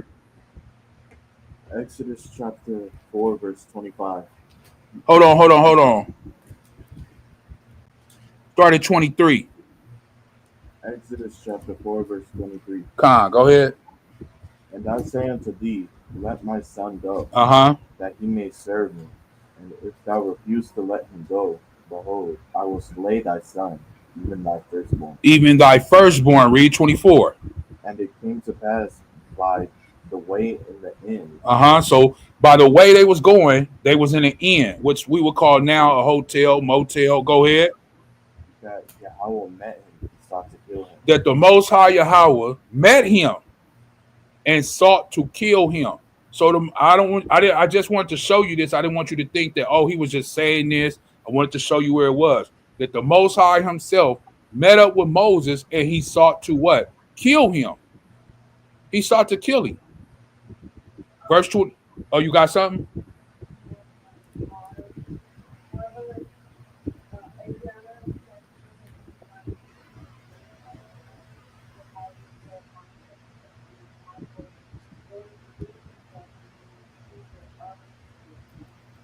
Con. We're going to go to it. Verse 25 says what? Then Zipporah took a sharp stone And cut off the foreskin of her son. She took a sharp stone and cut off the foreskin of her son and did what? And cast it at his feet and said, surely a bloody husband art thou to me. Surely a bloody husband art thou to me. Verse 26. So he let him go. Then she said, a bloody husband thou art, because of the circumcision. Because of the circumcision. So yes, the Most High came to kill Moses. Why? Because he didn't circumcise his son, right? And is it a law that they must be circumcised? Now, hold on. Was the law given yet? Because Moses was on his way. He hadn't been to Mount Sinai yet. Was the law already given about circumcision? Question. Yes or no? Anybody out there? Yes. Huh? Yes. Yes. Where was it given? Abraham. So he had to do this. And if he was walking with the Most High couldn't let him walk with him unless he had what? Been circumcised, or what? The Most High would look at it as what? Pure. Right. Con. So I just wanted to show that real quick. Let's go back to James. Let's go back to the chat real quick. Said we had some things in the chat. Adriana, she said Con, the water sister. She has another one. He shedded blood from our oppressors. Con. That he did. Because they were oppressing us. Anybody have read or watched the videos and things like that? They were whipping them, and he took it and killed that man, right? The next one says he wouldn't make up his mind if he would circumcise his son. Con. Which we know that he needed to be, right? Can you see these? I can now, yes. Okay, go ahead and read the next one. Con. Marvelous. My interpretation is Michael wouldn't reduce himself to be an accuser of the accuser. Okay. But what do you mean by reduce himself? Go so low. To what? To go so low? Okay. Con.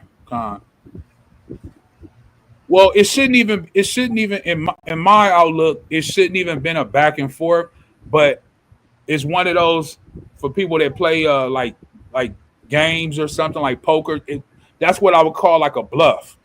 He was trying Hasatan was trying to call a bluff, but Michael stepped in and was like, no, because what Moses did, like the sister said, he did it to our oppressors, you know, and he did it to me, I would think in a righteous manner, and all that led up to him leaving, going out into the wilderness, and really going to the Most High anyway.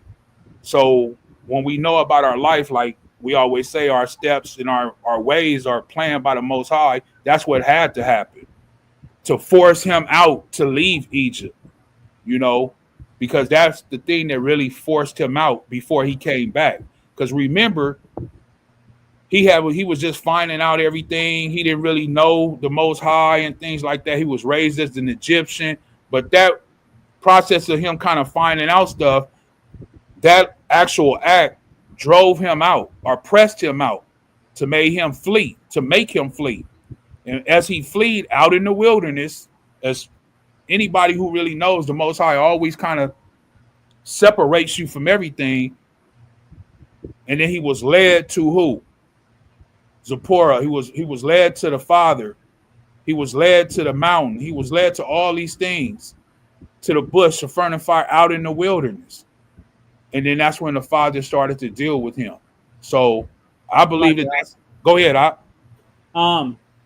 this would be my question to you. Wouldn't that be like if we hit the streets and we're getting scoffed at? You know what I mean? Like questions that people want to debate in a way. That sounds like that would be scoffing in a manner, in a way. Yeah. Yeah. Yeah. I have a comment. You got a comment? Go ahead. Yeah, I wanted to say that, like, for example, like with our children, as much as we want them to do what's right, what we want them to, the Most High has already been their path. So the things that we may not agree with, that we try to shelter them from, the Most High puts them in those situations so they can grow from that and go to Him when needed, and know that He's the one that they need to go to on their own accord, not when you force that will upon them. True. And that's something that I had to learn myself. She says it's almost an example for us as parents to have children, how we try to teach them the righteous way and the righteous path. But at the same time, the Most High have their paths already set. And things that they're going to go through and things that they're going to do in their life, that's the path that He has set up for them. And we can't alter that. No matter how much as parents we would love to shelter them, hold them back, those type of things. There's nothing we can do because those are the lessons and things that they have to learn through their path and their journey as children, as our children, but as people of the world. So as His children too. Yeah. So that's a great way to look at it. Yeah. Because we do want to hold our children back. We want to shelter them. We want them to understand and not lose their soul, for those who have children or just your brothers and sisters that you're reaching out to them. You do this just as well as we do in this lesson today on the Shabbat day. We do this because we're reaching out because we don't want our brothers and sisters, our children, to lose their what? Soul, their eternal soul. So this is why we do what it is that we do. But when it comes to your children, it's a little bit harder to let go for them to go into the world and experience all of these things that are negative and against the very word of the Most High. But it's up to us to just teach them the right way. It says, raise up a child in the way that he shall go, and in the end, they shall not depart. So each child has their own path that they're going to take. And as much as we love them and don't want them to go down the wrong road, that may be what the Most High has set up for them to be able to learn from their mistakes to come back to the Most High. So, yeah, you're right about that. Khan. Sister Adriana says, Khan, all praises. And Mayan Napashya says, Big Khan. All right, let's go back to James chapter 3. Verse 10. Was we at 9 or 10? Yeah, we was at 10. Con. The book of James, chapter 3, verse 10. Out of the same mouth proceedeth blessing and cursing. My brethren, these things ought not so to be. Right. Doth a fountain send forth at the same place sweet water and bitter? Can a fig tree, my brethren, bear olive berries? Either a vine figs? So can no fountain both yield salt water and fresh? So basically it's telling us that this is not how it's supposed to be. Even though it is this way. You know, even though it is this way, it's not how it should be. Meaning what? We need to work on ourselves. We need to realize that how we are being and how it is not the way that the Most High has set it up for us to be. And he gives us an example. Can a fig tree, my brother, bear olive berries? Right? Either a vine of figs, so can no fountain both yield salt water and fresh water. What if you went to your thing, for those people who buy cases of water or jugs of water, what if you went and bought 2 cases of water and you got home after you just spent your money, got 2 cases of water, and you was thirsty and you went to go get a bottle of water and you opened it and it was salt water. As soon as you drank it, you spit it out and say, what is this?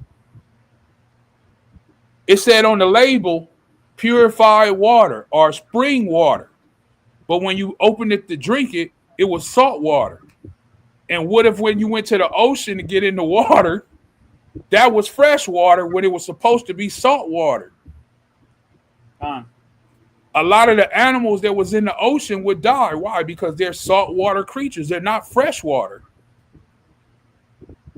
So everything has to be, as I said earlier, weighed in the balance, and everything has to be the right way.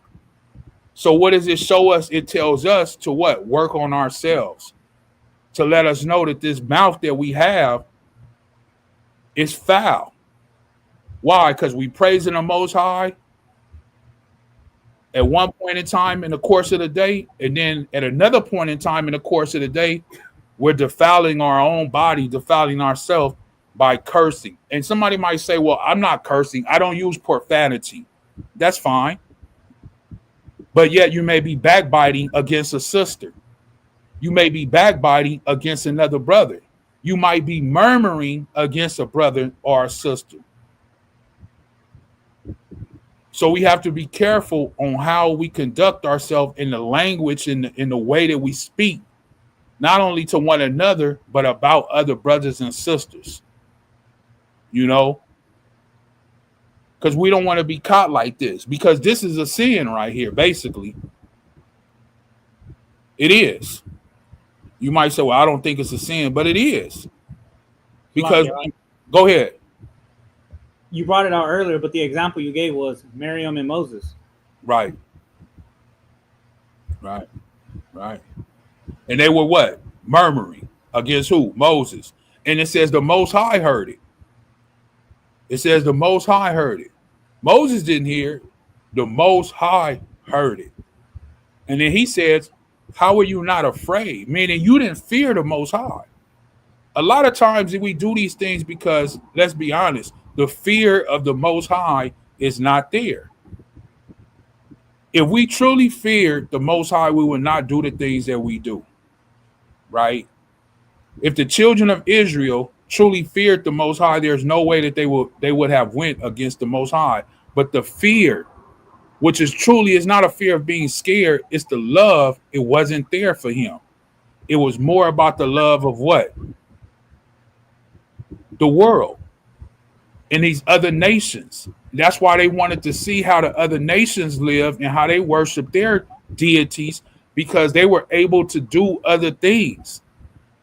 That's why it was a difference. It was like, well, wait a minute. They get a chance to go there and do this and do that and all these different type of things they able to do, but they worship their deity. How come we can't worship our deity or the Most High like that? That's why he said we were different. Let me get that real quick before we move on. Leviticus real quick, chapter 18.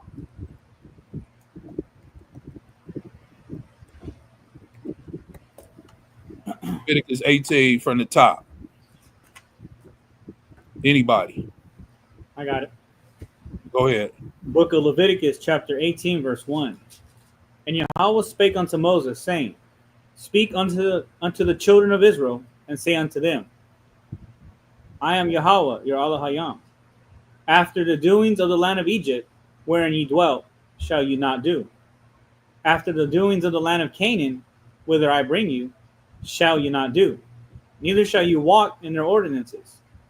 You shall do my judgments and keep my ordinances, to walk therein. I am Yahweh, your Ahchyam. So he's making a clear what? Difference. He's making a clear difference. The way those people live in Egypt, in Canaan, in America, in South America, wherever you are today, you cannot live like those people. You just can't. And he goes in the great detail in verse 4, you shall do my judgments, meaning his judgments are totally different from theirs. And for anybody who's in the scripture, you know Egypt is referred to what? The house of bondage. And we are in Egypt what? Right now. So just as those people were in Egypt then, we're in Egypt now, right? Because we're in the house of what? Bondage. So it goes into great detail in verse 4, you shall do my judgments and keep my ordinances to walk therein. I am Yahweh, your power. Verse 5 goes on to say, you shall therefore keep my statutes and my judgments, which if a man do, he shall live in them. I am Yahweh. And then he goes on into all of the laws that he's going to give us that we shouldn't do. Why? Because all of these things, these people that lived in Egypt, in Canaan, in South America, North America, and all these other places in the world, China, Japan, Taiwan, just to name a few, these are some of the things that these people do. And just to read off a couple of them, verse 6 says, none of you shall approach to any that is near of kin in him to uncover their nakedness. I am Yahweh. The nakedness of thy father or the nakedness of thy mother shalt thou not uncover. She is thy mother, thou shalt not uncover her nakedness. So to let you know, those people that lived in these different places, they were doing these things. They were looking at their mother in a way that they wanted to sleep with their mother, or looking in their father to where they wanted to sleep with their fathers. And it goes into great detail about all this. Let me see if I can jump all the way down to where it says that we shouldn't do these things. Let me see.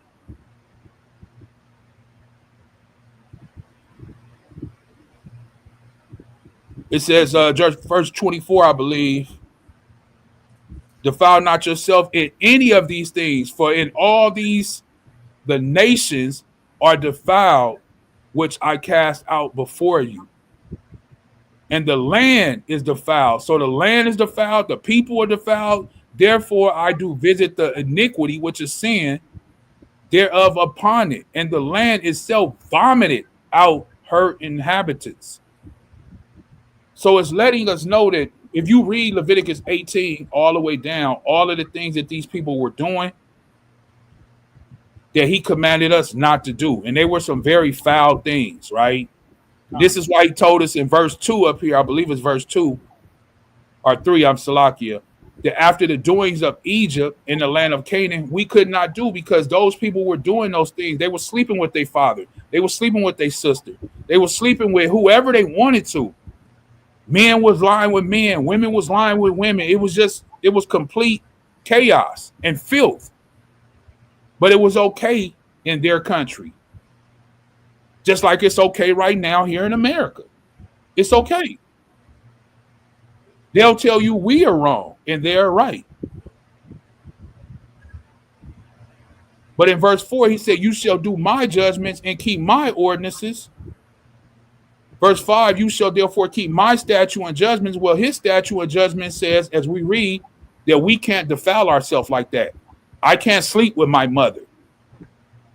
I can't sleep with my sister. Why? Because the Most High has commanded us not to do those things because what? They defile not only the body, they defile also the land.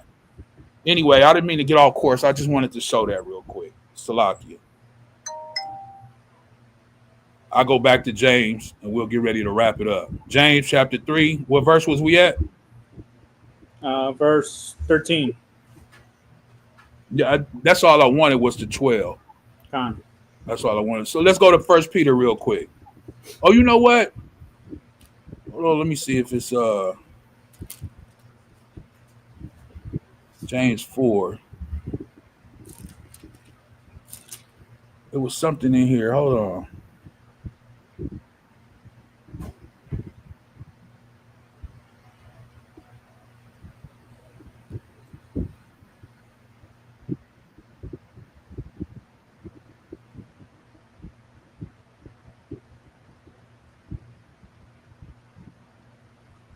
Hold on. I think it was something else in James I wanted to bring out. James, let me go to James 1 real quick.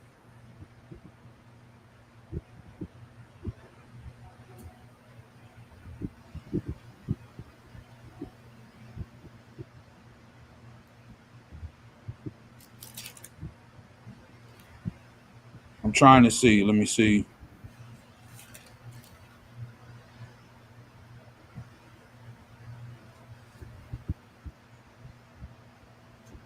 Yeah, here it is right here. James chapter, where I want to start at.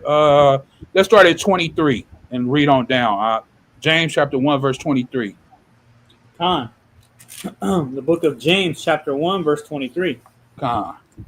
For if any be a hearer of the word, and not a doer, he is like unto a man beholding his natural face in a glass. Uh-huh.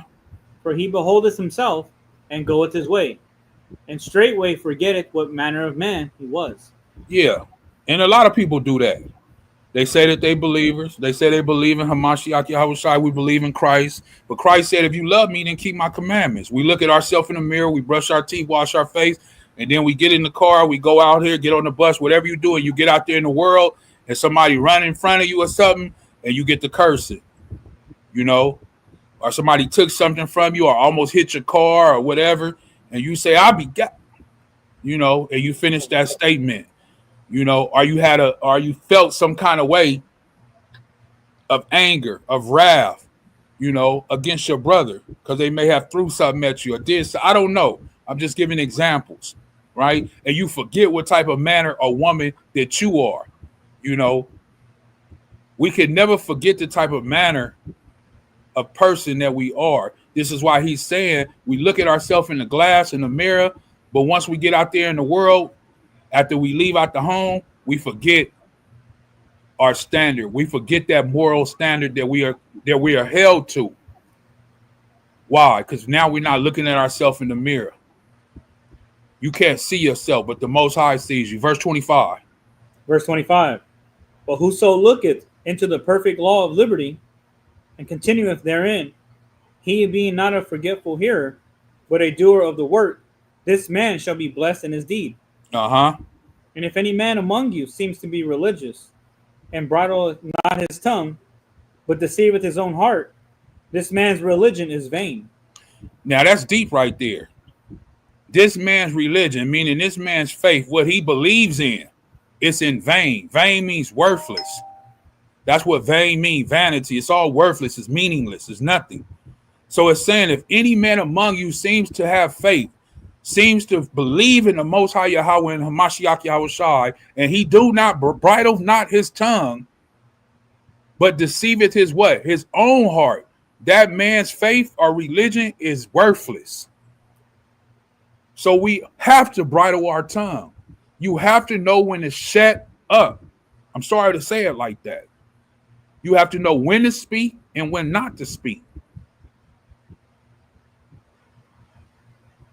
But bridle with mean to what? Control.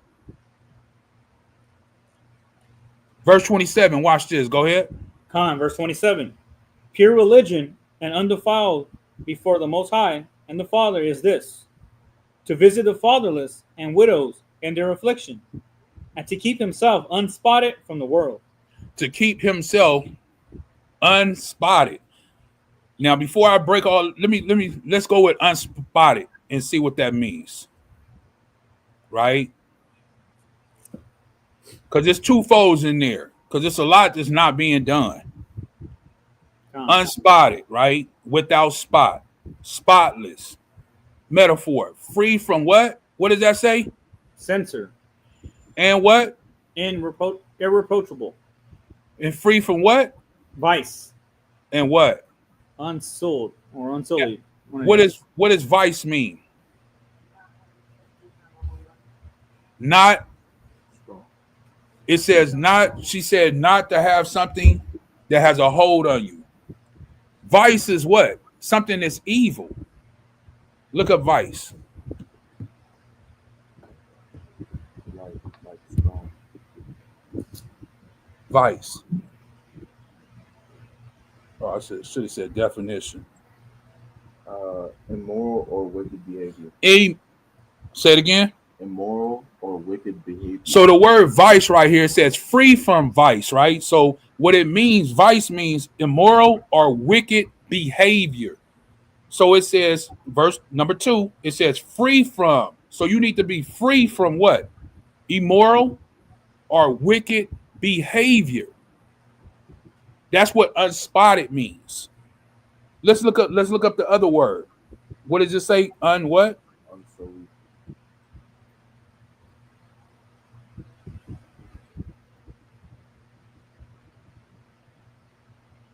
Still on vice, they have other definitions. Not spoiled or made impure. It says how you pronounce it? Unsullied. Unsullied. Sullied. Unsullied. Unsullied. It says not spoiled or made impure, right? And you said it had another I already put that. For the vice. other definitions for vice. It says immoral or wicked behavior for one, and then it says 2, criminal activities involving prostitution, pornography, or drugs, and 3, it says an immoral or wicked person characteristics. And of course, it has the other vice that you use at a tool shop, like something where you put a vice in, right? But that's what it's speaking about. And then it says right here in the Strong's definition, unblemished, without a spot, or unspotted, physically or morally. So it's going into great detail that we need to be what? Unspotted from the world. That we need to be free from what? All of these vices, all of this immoral living, all of this evil living. But first it says pure religion, meaning your pure faith, what you believe in, and undefiled before the Most High, the Father, is this, to what? Visit the fatherless. How many Ahchyam out there are visiting the fatherless? Please. Because I never see nobody do, I'm not saying you have to do no video on it, but I ain't never seen, as long as I've been in the truth, I ain't never seen Ahchyam get together or say something about even visiting the fatherless. I've never heard it and I've never seen it. And the fatherless would be children that do not have parents, that do not have a father. You got a comment? Go ahead.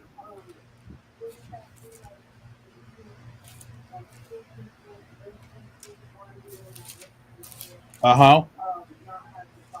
One in that instance, yeah.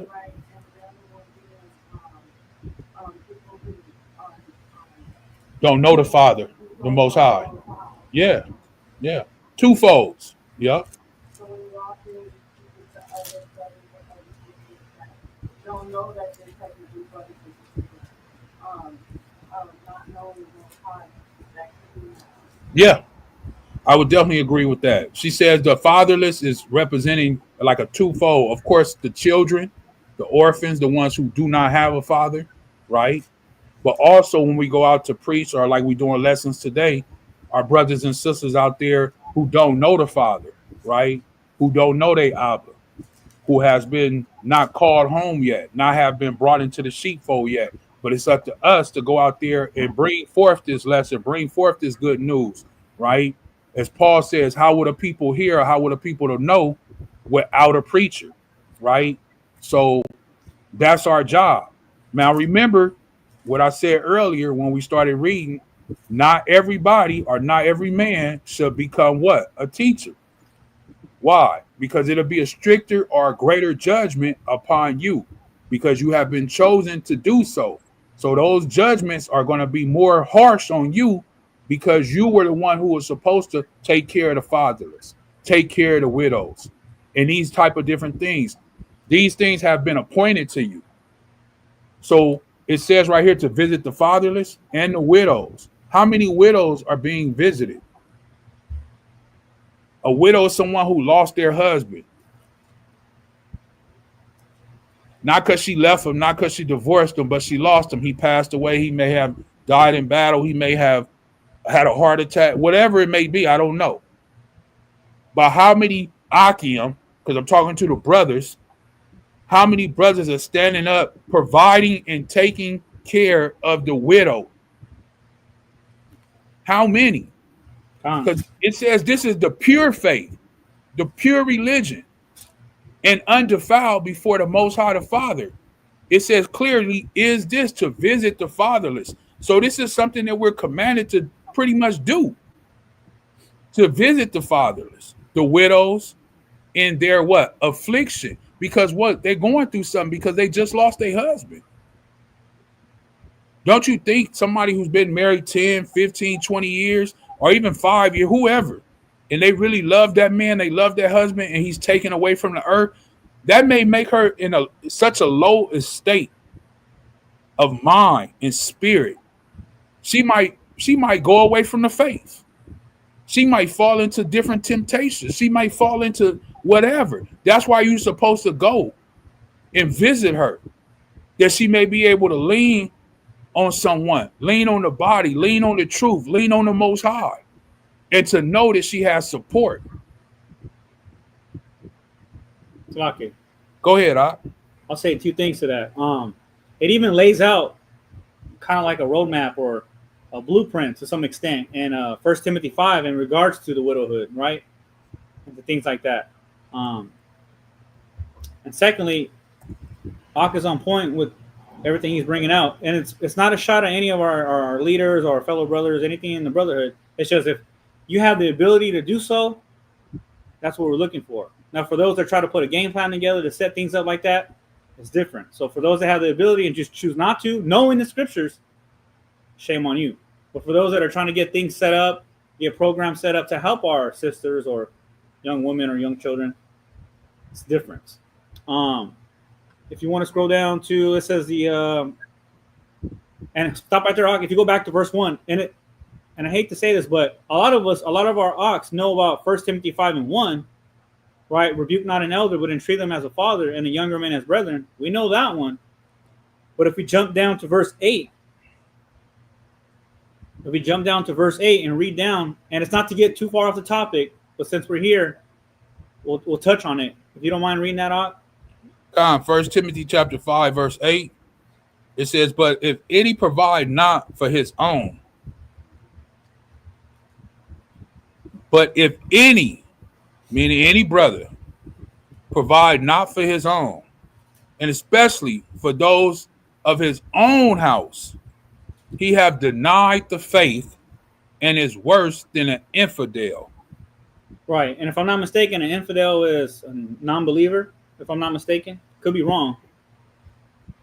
Let's see what the scriptures say.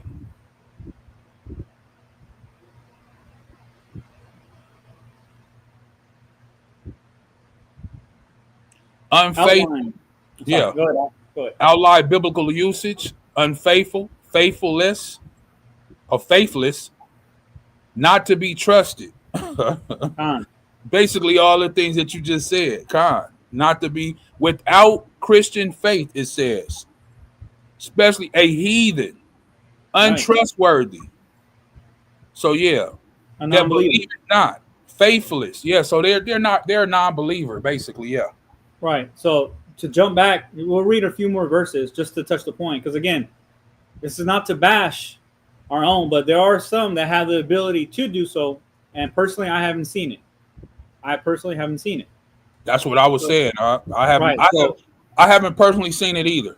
And again, if not, this is correction, like the scriptures say: rebuke It's part of life. So that's why we're out here doing things like this, right? We got to step our game up and start instituting programs like this, right? Because we know a lot of our elders or ox know about 1 Timothy 5:1. They'll bring that out in a second.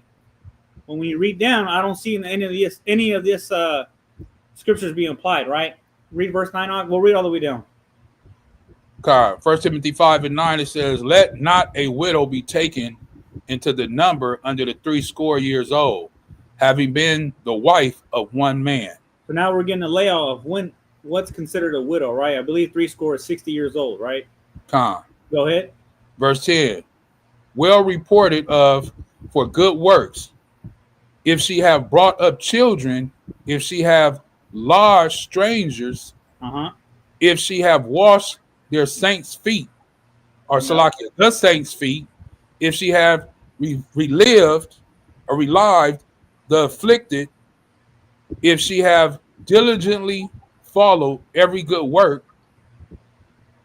Verse 11, but the younger widows refuse, for when they have begun to wax wanton against a Mashiach, they will marry. All right, so can we get it in NLT? It breaks it down so smooth.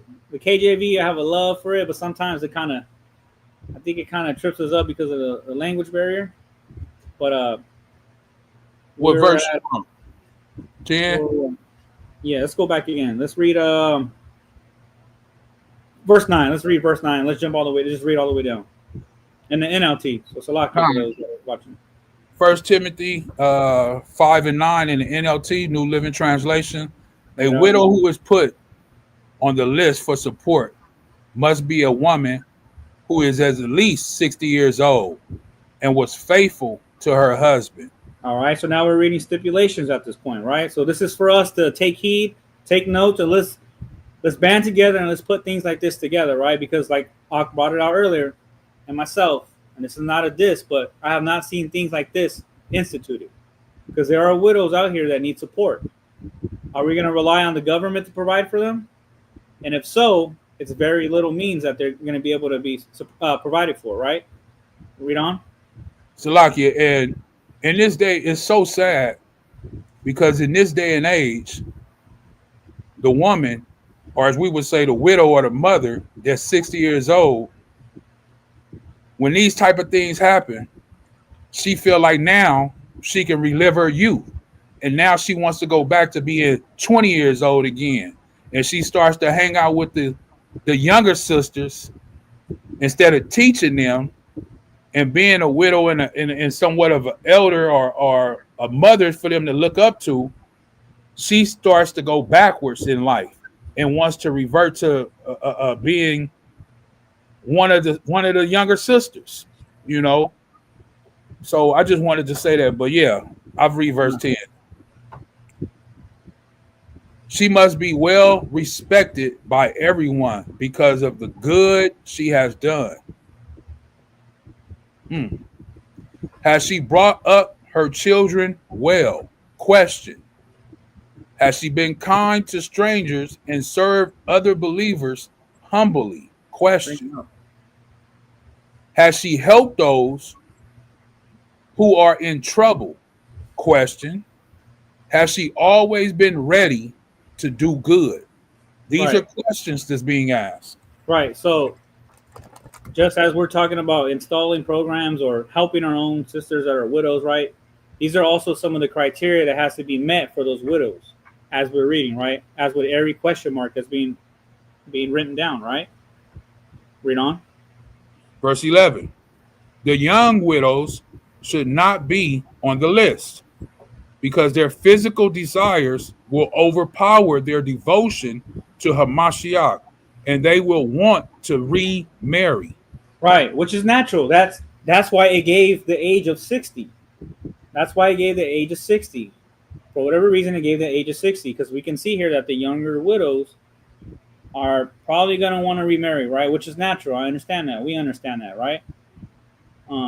So you can read all the way down. Like I said, the point that I want is right here is another chapter where it kind of goes into detail on how to set things up, showing us that we got to help the widows when and how, what age, things like that, right? So I just wanted to add that without even going too far into the chapter to show that where is this work that's being done for the sisters, the widows, the younger children, the younger women, right? Because like I mentioned, and I'll stop bringing it up, but we're quick to bring out 1 Timothy 5:1, but what about everything else that was detailed in that chapter? Verse 12 says, then they would be guilty of breaking their previous pledge. Verse 13, and if they are on the list, they will learn to be lazy and will spend their time gossiping from house to house, meddling in other people's business, and talking about things they shouldn't, which is going right into our topic about that tongue and that mouth, murmuring, gossiping, backbiting.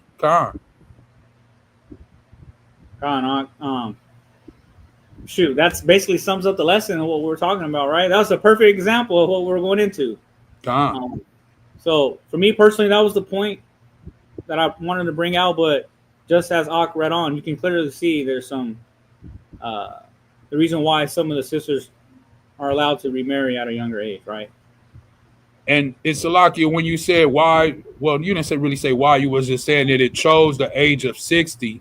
The reason why is because I believe that, once after 60, women don't really produce children. I'm not saying that a woman can't have a child at 60, but it's very unlikely that women will still be having children at 60 plus years old. Not saying that it can happen, but it's just very unlikely. This is why verse 14 says, so I advise these younger widows to marry again, have children, and take care of their own homes. Then the enemy will not be able to say anything against them.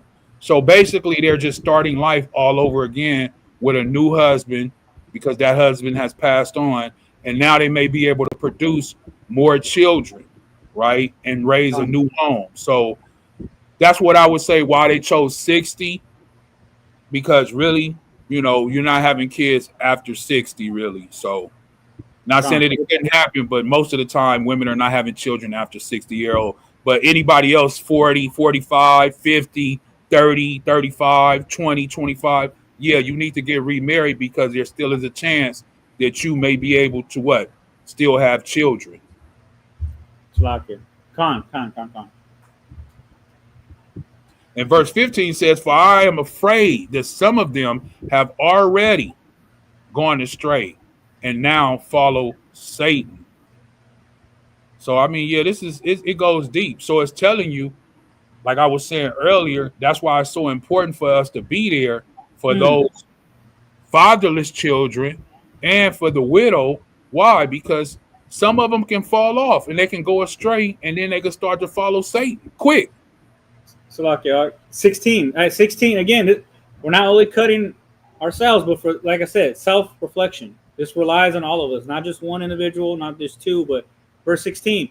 If a woman who is a believer has relatives who are widows, she must take care of them and not put the responsibility on the church. Then the church can care for the widows who are truly alone. Wow. There it is. And you don't see this. You can't tell me you see this. You can't tell me honestly you see this. There's no way. If a woman who is a believer has relatives who are widows, it says she must take care of them and not put the responsibility on the body, on the church. You don't see that. Man, a woman that loses her husband, she out here on her own. She out here, you can call elder such and such, you can call brother such and such. Now, don't get me wrong, like we say, we're not throwing shade on no brothers. It may be some good brothers that's out there, some good Ahchyam that will help. And all praises to the Most High for those brothers. But as the brother Solomon wrote, he said, I've been looking for good brothers. And out of so many thousand, I found one. We can get it in the book. I believe it's in Ecclesiastes chapter 7. He says, out of all these thousands of men that I've searched through, I've only found one good one out of all these thousands. So, yeah, you got a lot of Ahchyam. You mean to tell me? No, I'm not even gonna say that. I'm not even gonna say that. But it's things that I've seen of brothers that has passed away in the nation, things that have happened within the nations, and I'm talking about congregations that have thousands, and they asking for help, and you got 50,000 members. If everybody gave $1, that's 50,000. If you gave 10,000, that's 500,000 or more. So I mean, like I said, it's a lot of things that people ourselves are not doing, but everybody wants to say all praises to the Most High Yahweh, but they really not stepping up to the plate and doing the things that need to be done. Because there's no widows out there that should not be taken care of, and there's no fatherless children or the brothers and sisters that's not haven't came into the sheepfold yet that should be walking around fatherless. And we know it's a lot of orphanages out here. It's a lot of what do they call them? I don't think they call orphanage no more. It's called what do they call those people? Like adoption and things. Foster homes. That's the name I was looking for. How many Ahchyam go to the foster homes in their city? How many? It says we're supposed to visit the fatherless. We're supposed to go to them because they're fatherless. How many Ahchyam in the world is going to the foster homes in their city? Yeah, you might be on the corner preaching every Shabbat, right? And other days you might be doing lessons, you might be doing videos and all that. But are you going to the fatherless? Are you taking care of the widows? Because what we just read earlier in James, it says, let me go back to that real quick before we get ready to get out of here. It says in the last verse, it says that's the pure faith, the pure religion, undefiled before the Most High. So this is what we should be doing. This is what makes you the pure faith and undefiled. So Khan, you right on about that, you know. I had like one more that I wanted to bring out in the book of Ephesians, chapter 4.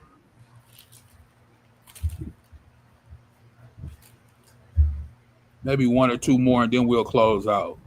Ephesians chapter 4.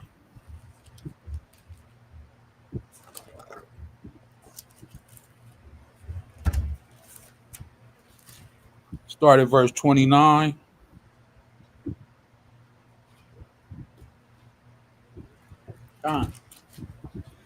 The book of Ephesians, chapter 4, verse 29. Don't use foul or abusive language. Let everything you say be good and helpful, so that your words will be an encouragement to those who hear them. Well, that right there, a lot of Ahchyam that's out there on the corners, just doing lessons, videos, whatever, that's teaching, that right there cut all that. It says, don't use foul or abusive language. Hey, and that's our Ahchyam, that's our brother, but 90% of them use that. Let everything you say be good and helpful, so that your words be an encouragement to those who hear you, not to tear people down, like you were saying earlier, because the sister is walking by you and she got on pants. She don't know what Deuteronomy 22:5. Her whole life she's been told that the Old Testament is done away with. But before you even get to encourage her to go and read Deuteronomy 22:5, you don't tore her down, so now her ears is closed off and she don't hear you. Why? Because you was using foul and abusive language. I mean, that's what the Bible says. And then they label us what? Black Hebrew Israelites. Why? Because look at what you're doing, huh? Look, verse 30, huh? Verse 30. And do not bring sorrow to the Most High's Holy Spirit by the way you live. Remember, He has identified you as His own, guaranteeing that you will be saved on the day of redemption. Now let's break that down real quick. We're just going to read the 32, but let's break that down. And do not bring sorrow. Sorrow is what? Sadness, right? Right? Con. Okay. We agree to that. To Allah Hayam's Holy Spirit, or the what? Quadash Rakwa. So you don't want to bring that sorrow to the spirit. By the way, what? You live. So it does matter how you live. When people say it don't matter how you live, as long as you believe in Hamashiach Yahushua, as long as you believe in Christ, it don't matter. It does matter. The Bible says it. By the way you live. Remember. So this is something that should be in our memory. He has identified you as his own. Why? Because nobody can come to the Son unless the Father has drawn you to him. The only reason we here is because we've been drawn to the Father. I mean, we've been drawn to the Son through the Father, through the Spirit. Then he says, guaranteeing you that you will be what? Saved on the day of redemption. Are you willing to throw that all away by the way you live? That you could be saved? Isn't this what everybody wants in the world? So they say. Right? I mean, I know they're waiting on the rapture, but isn't this what everybody wants? Most people, I can't say everybody because some people don't believe and they happy to serve Satan. But most people, isn't this what they want, to be saved? On.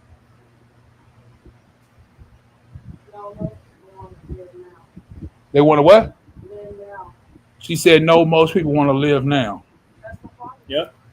Because a lot of Yep. people now. She said, that's the problem that we have because most individuals want to live now. Isn't that the battle, though? Is it? For those who, only for those who believe. Only for those who believe. But what? Only those who believe in the Most High that there's a battle. Only Those for that don't believe, it ain't no, it ain't no battle for those that don't believe. No. They turned up. Yeah, there's no battle for them whatsoever. Verse 31, Con. Verse 31.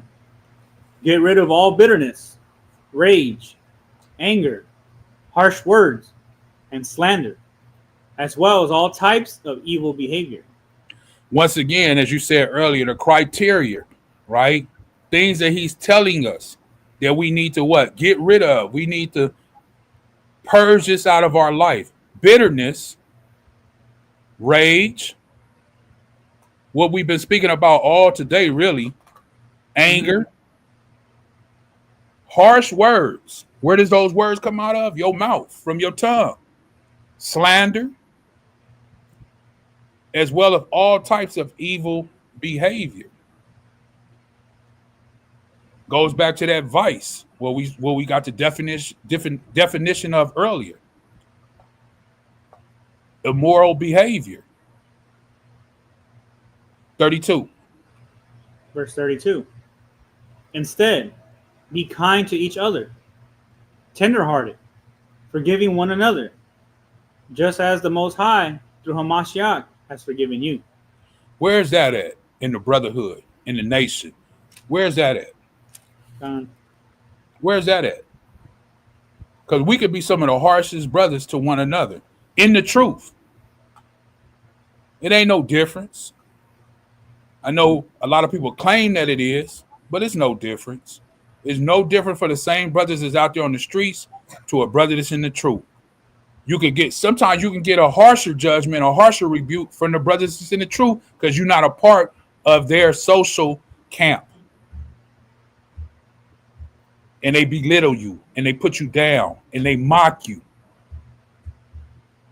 That's why brothers ask you most of the time when they meet you, they ask you, who are you with or who you a part of? So they can know how to deal with you. Or if you okay to be around them, or is it okay for me to interact with you? I need to know who you are part of before I interact with you, because if I'm not okay with that group, then I'm not going to interact with you the way that I would really if you was with somebody who I was okay with. That's what you're really searching for. Why I'm a brother. That's all that matters. That's the only thing that matters. So where is it said where it says be kind to each other, tenderhearted, forgiving one another? And just as Elohim through Hamashiach has forgiven you. If I can, I'll get one more and we'll close out. I know I say that all the time. This will be it for me, not unless somebody else got something else. 1 Peter chapter 3.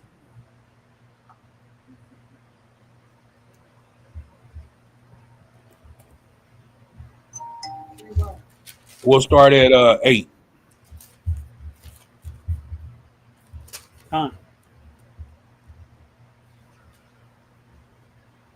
The book of 1 Peter chapter 3, verse 8. Finally, all of you should be of one mind. Sympathize with each other. Love each other as brothers and sisters. Be tenderhearted and keep a humble attitude. Don't repay evil for evil. Don't retaliate with insults when people insult you. Instead, pay them back with a blessing. That is what the Most High has called you to do, and He will bless you for it. Now, how many videos out there, for those people who watch the videos or have seen it in real life, how many Ahchyam brothers have you seen out there teaching and somebody says something evil or an insult towards them and they retaliate with something vicious, something evil, another type of insult and call them out of their name? How many times have you seen that? I see it all the time. Now, if you haven't seen it, hey, okay. Just keep watching. Those spirits that are on our Ahchyam are contrary to what the word is speaking. This is why it says that we have to prove what? Every spirit. Just because a brother grew his hair out, got a beard, got fringes on, know all of the lingo, know the Hebrew, call on Abinawa Yahawah, and all of those things, and do lessons every day don't mean nothing. It's about the spirit of that man. It's about the spirit of that woman. It says right here, this is Peter, as everybody would know. The rock. It says, do not repay evil for evil. Don't what? Retaliate with insults when people insult you. And we see this from our brothers. We know we do. Instead, pay them back with a blessing. How many brothers have you seen get insulted on camera and they say, Father, forgive them for they know not what they do? Brother, I pray for that brother that's walking away with his finger up. I pray for that brother that just threw that thing at me and almost hit me in the head.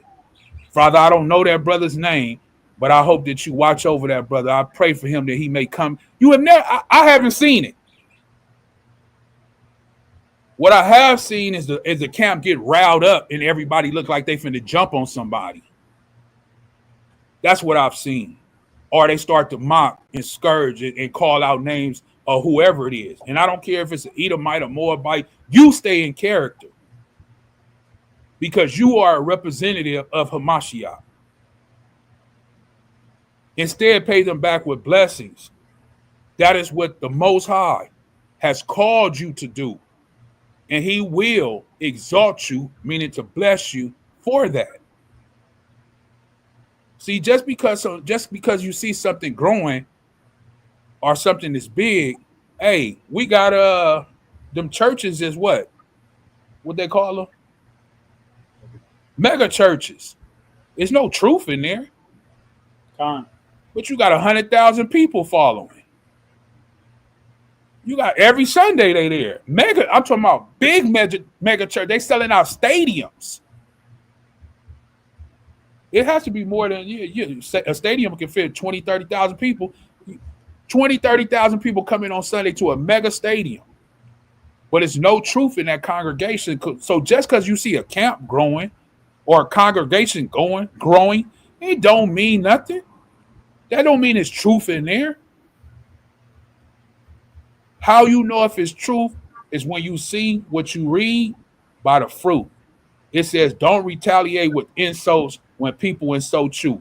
Next time you looking at a video and a brother get insulted, called out his name, called out his character, belittled, and that brother says, praise that brother or praise that sister. I want to say a prayer for that brother. I want to bless that brother for doing that. Just as Hamashiach Yahushua, when he was up there, he said, Father, forgive them for they know not what they do. He didn't curse them. He just said, Father, forgive them because they don't understand what they're doing. Verse 10. Verse 10.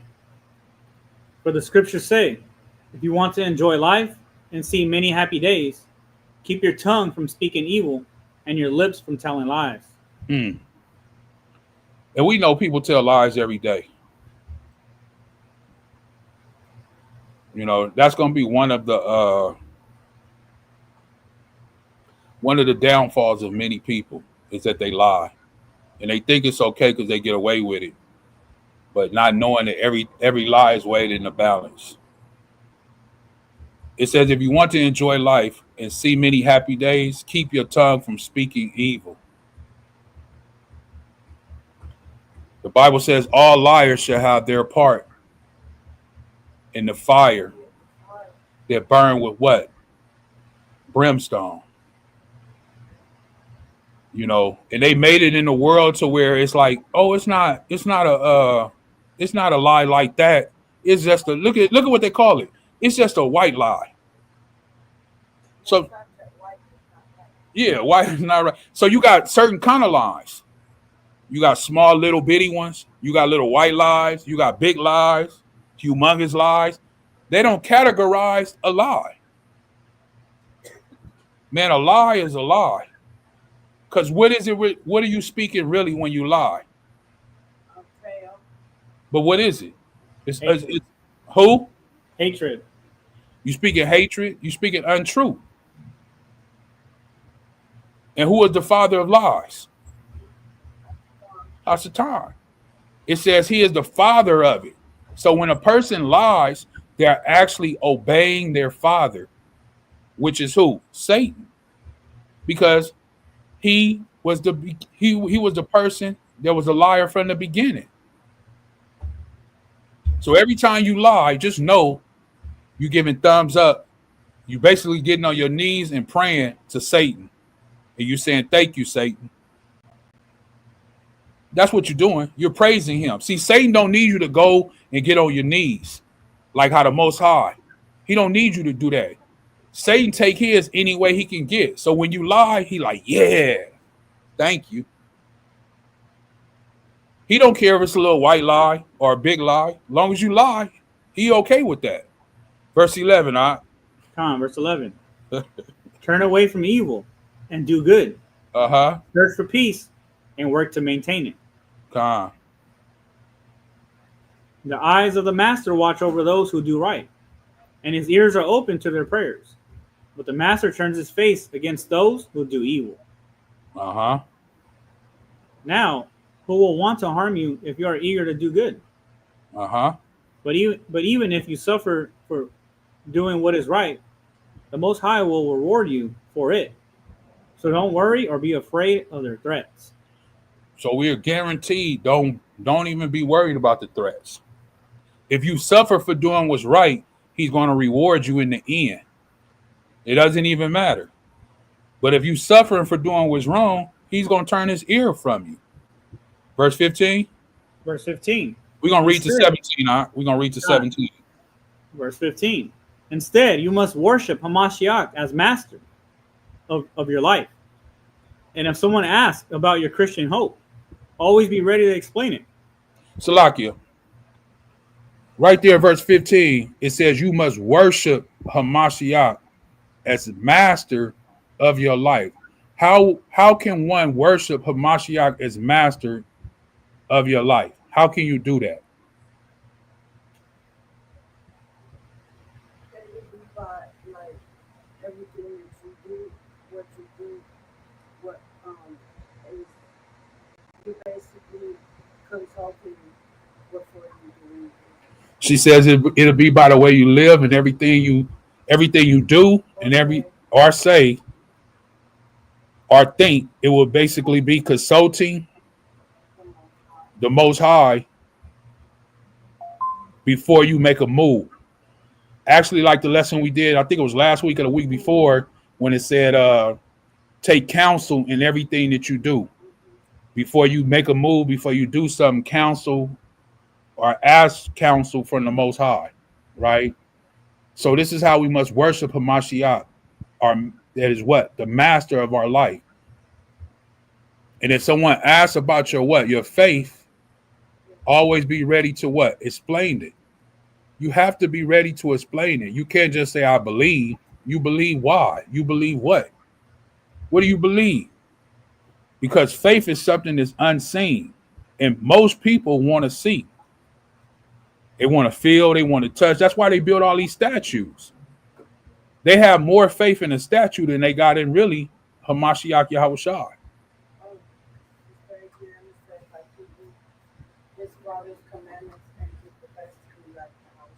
Oh, I had forgot about the thing, huh? Let me see. Everybody don't dropped off, huh? She said what? Sister Adriana said, Con. By keeping his father's commandments and do your best to be like the house. Con. Thank you, sister. Thank you. By keeping the Father's commandments and doing your best to be like Yahawashi of Mashiach. Thank you. All praises be to the Most High for that. So let's go ahead, finish off. Thank you for that, Sister Adriana. We appreciate that. And thank you for watching. We appreciate that. Verse 16. Go ahead. But do this in a gentle and respectful way. Do it how? In a gentle and respectful way. That's all I'm saying. When we read the scriptures, we have to understand what's been given to us. You know, a brother came to me a while ago and he said, man, the way you deliver the message is so different from the way I've ever seen it, from the way the other brother or the other Ahchyam deliver it. The difference is that I'm trying to do it in a respectful way, in a gentle way. I'm not here to bring people down or think that we're better. Just because we have been chosen, right, as a treasure in a particular, a peculiar people, someone who has been chosen, someone who is a treasure to the Most High, you humble yourself because he didn't have to choose you. And he lets us know he didn't do it because he loved us or because we were greater in number. So humble yourself and just be happy that you've been called. When you humble yourself in humility, it stabilizes you. You don't walk around with this arrogancy. You don't walk around with this chip on your shoulder like you're better than somebody else. You're not better. The only reason you may think that you better are given this is because the Most High has chosen you. But the Most High did the choosing. You didn't do anything. He says you didn't do anything that made him choose you. Anyway, go ahead, Og. I'm sorry. Verse 16. Verse 16. But do this in a gentle and respectful way. Uh-huh. Keep your conscience clear. Then if people shall speak against you, they will be ashamed when they see what a good life you live because you belong to Hamashiach. Uh-huh. Remember, it is better to suffer for doing good, if that is what the Most High wants, than suffer for doing wrong. You can read 18, I guess. Verse 18. Hamashiach suffered for our sins once for all time. He never sinned, but he died for sinners to bring you safely home to the Most High. He suffered physical death. He was raised to life in the spirit. I said I wasn't gonna do no more, so I'm gonna keep that. You know, because they say I always say that, and I just keep going. But nah, but for real though, you know, I think this lesson was a very good lesson. You know, not only for those who may watch it at a later time, for those who are watching now, but even for me myself.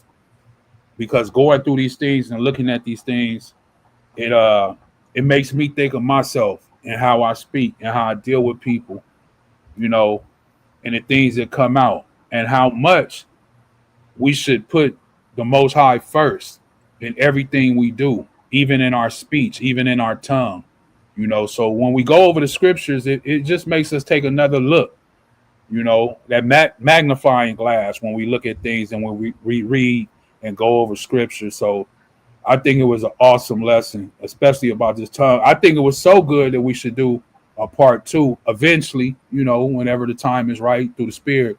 But I definitely think we should do a part two to this because it's so wide. We went into so many different things. Like we even said, we're not trying to go off a topic, but it seemed like everything that we would go to, like when a brother went to Timothy, you know, uh, we find ourselves still along the same line of things, you know, that is teaching us that one thing is attached to another thing and all things work in harmony. So, you know, if you spilling things out of the mouth that are unrighteous or evil, then it spills into something else, you know. So one thing is attached to another thing. And I think that's the most beautiful thing that I've seen today, that it's all attached together. And if you fumble in one way, you'll fumble in another way. That's all I got, Ak. You got something? Con. We'll get one more scripture and we'll leave it off that. As we're getting towards the end of the class, and I'm reflecting about a little bit of what was brought out, I'd like to bring out one more scripture that kind of, I guess in a way, brings home a little bit more of what we're trying to bring out, right? So if I could get 1 Thessalonians chapter 5. Con.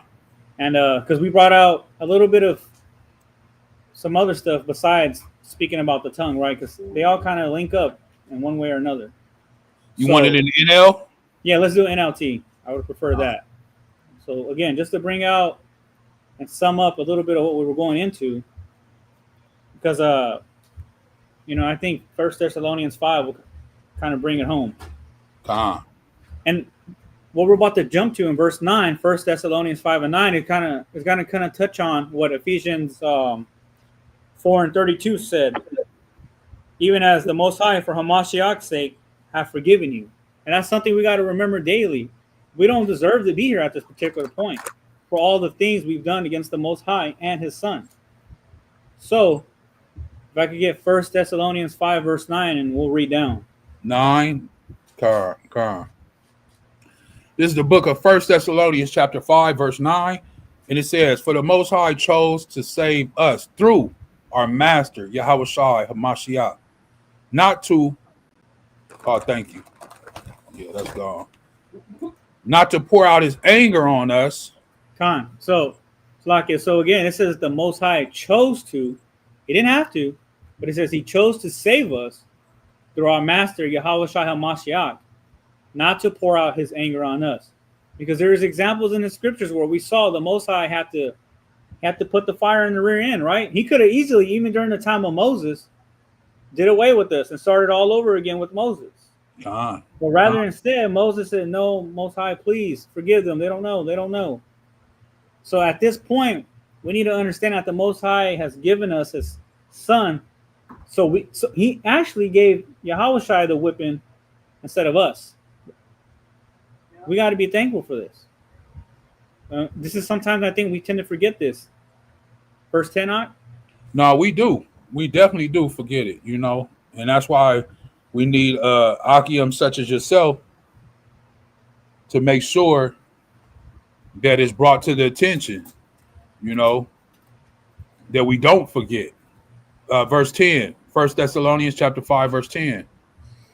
Hamashiach died for us so that whether we are dead or alive, when he returns, we can live with him forever. Now look at that. We got our big brother, our friend, put his life on the line. So we have a chance, whether we are dead or alive at the moment, because that can change. We have a chance to live with him eternally, forever. And as we sit back and think today, tomorrow, the next few days about this class that was put out, We ought to remember and apply these things so we don't make that death for our part, not Hamashiach's part, but for our part, be vain. You know what I mean? Con. So verse 11 kind of capitulates what I'm trying to say. So if you want to read that off. Con. Verse 11. So encourage each other and Mhm. build each other up, just as you are already doing. Again, so that's the point. We're not here to belittle one another. Not here to put harsh rebuke on you because you didn't know. We're out here trying to build each other up to get to that ultimate goal. Regardless of camp, what is the other one? Names, congregations, whatever you want to call yourself. It didn't say encourage camp from camp to camp. It says encourage each other and build each other up, just as you're already doing. So there are going to be some differences, right? Some are going to see things a little different than others, but it doesn't take away from the fact that we're one. We're the same brothers, same sisters. And by doing so, we're just trying to apply the scriptures and hold each other accountable. So things that are taking place in today's time where we have non-believers, those who believe you can do whatever you want, we're trying to change the outcome, change the narrative. So essentially, we're trying to build each other up and not bring each other down by using the tongue, doing things that we're not supposed to be doing, right? We'll read down a few more scriptures, but on that same topic, as I brought out earlier, it wasn't a shot at some of our brothers or elders. It wasn't. It was that this is things we got to do to level up in our understanding and game, right?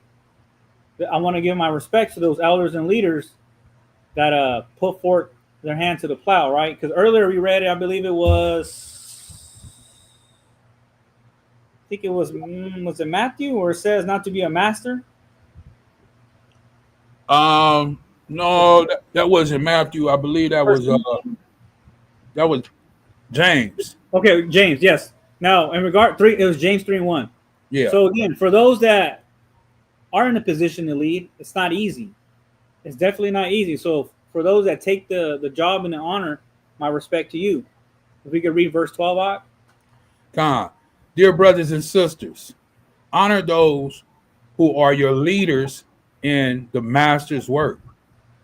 They work hard among you and give you spiritual guidance. Right. So those that are righteously trying their best to help lead the brothers and sisters unto the Most High, unto His Son, it says we are to give those guys honors. So in the same topic of when I got on the brothers earlier, I'm doing on the opposite end, giving them their praise. Because there are a lot of men that are out there literally trying their best to serve the people and give them the guidance that is needed. Right? And sometimes I feel like we neglect that or don't show it. But for me, I know Ma'ak feels the same way. We're going to go ahead and give our respect to those who are leading the brothers and sisters in a righteous manner, right? Verse 13. Unless you got something to say, Ak. No, I was going to just say that, that's a very true statement.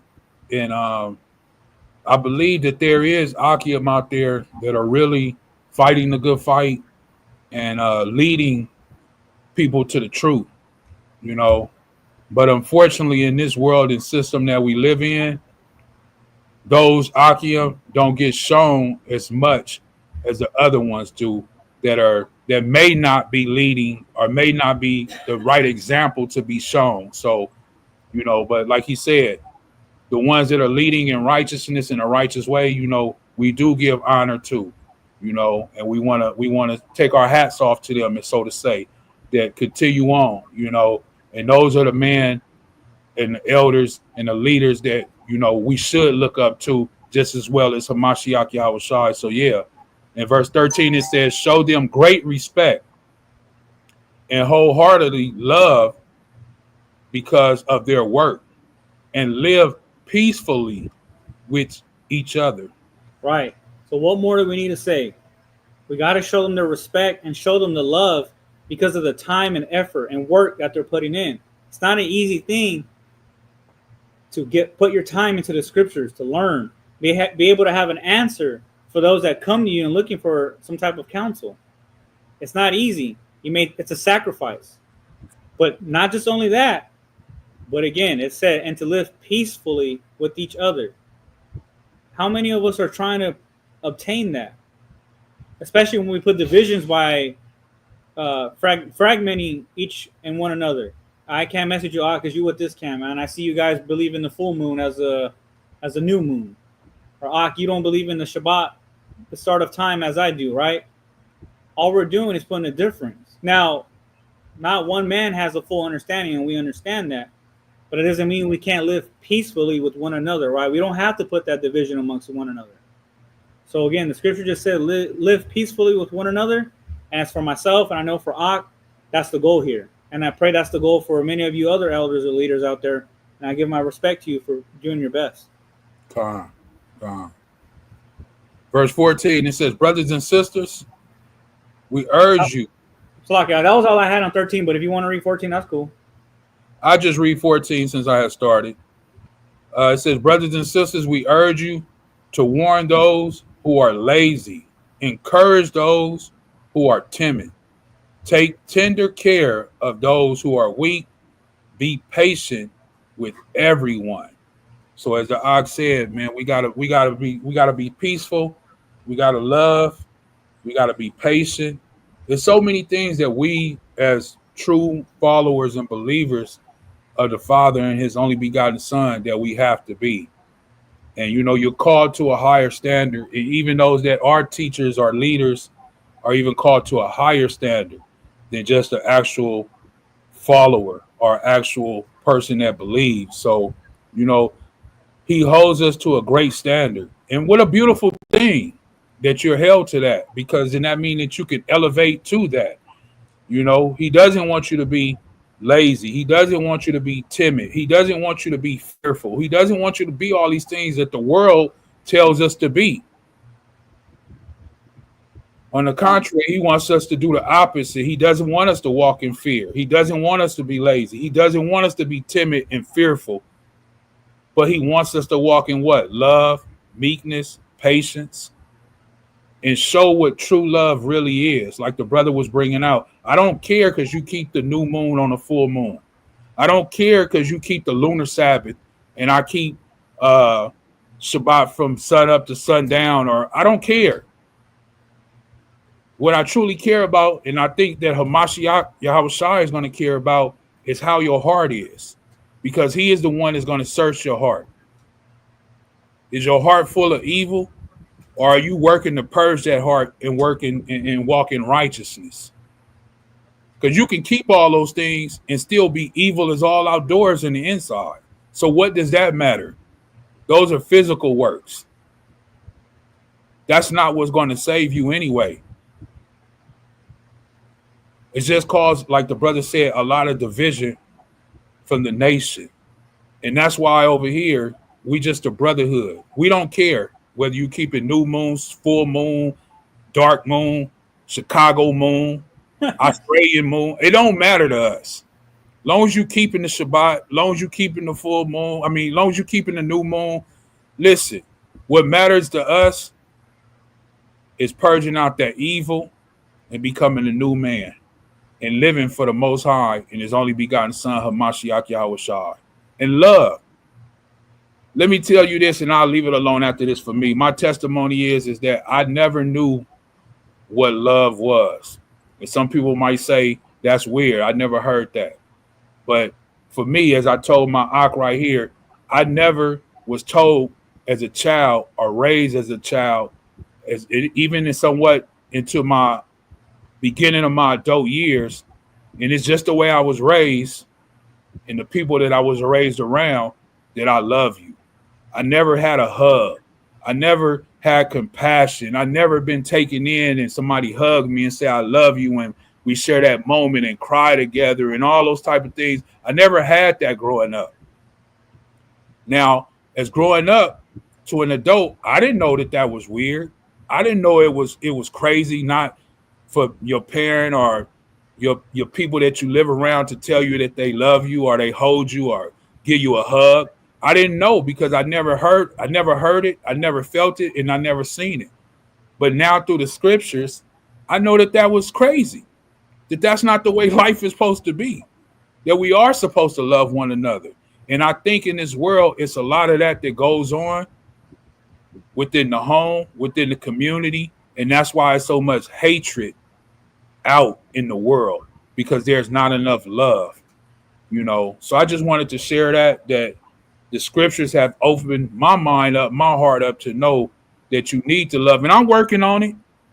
It's not an easy thing, you know, to live one way, but then when you come into the scriptures to just turn it off into another way, you have to work on it. And that's the beautiful thing about the Most High. He makes you work on it to see how much you really love him, that he wants to prove you. Because if he just flipped the switch and you was just one way, like the church claimed to be, let me just dunk you in some water and you jump up and you okay, you got the Holy Spirit now. That's not true. Okay? He makes you work at it to prove you, to see if you really are with him and are you really going to stay with him. So that's all I got. I give praises, honor, and glory to the Most High Yahweh and his only begotten son, Hamashiach Yahushua. That's all I got. Anybody? Let me check the chat. I think the sister Adriana had said that. I think I put that up earlier. Okay, that's it. What you got, Ak? You got anything? That's all I got, Ak. I just thank you to everybody for tuning in. I'd like to encourage you to go back and watch the class. Because like I said earlier in the class, I wasn't sure what angle Ak was going to go into. But all praise to the Most High. I'm definitely going to go back and rewatch this. Even though I don't like seeing myself on live. But it vexes me. But whatever. I'm going to go back because this is a class that I need to go back and reflect on. Because there's some things that I can see within myself that I got to fix as well. So thank you guys for tuning in. Please like it, share it, leave a comment. And if you have any topics you want us to touch on in the future, maybe next Shabbat, maybe Friday for 4th of July, whatever it is, let us know. Drop it in the email or in the comment section, and we'll do our best to put it out there. So again, thank you guys for tuning in. And all praise to the Most High. Khan. All praise to the Most High. Once again, just to reiterate what the brother said, the Akim said, the water for watching, the water for tuning in. Please make sure you hit that like, subscribe, and share button. And another thing, if it is something that you would like the Akim to go over, the Brotherhood to go over, please email us at any time, and let us know if it's something that you want us to go into greater detail to break down or just to kind of go over some things. It doesn't have to be a breakdown, but just to kind of go over some things and shed light on it, and just let us know, we're a brotherhood here. So just, a family. Join, and Khan, the sister Adriana, she says, the water Akim, good class. Khan, and like how that sister joins in, we say the water, thank you for joining in. And that's why I say we like, we're a brotherhood here. We say brotherhood, but for the sister, it would be a sisterhood. And, we family. And everybody wants to build on each other and uplift one another in love and patience and all of those things.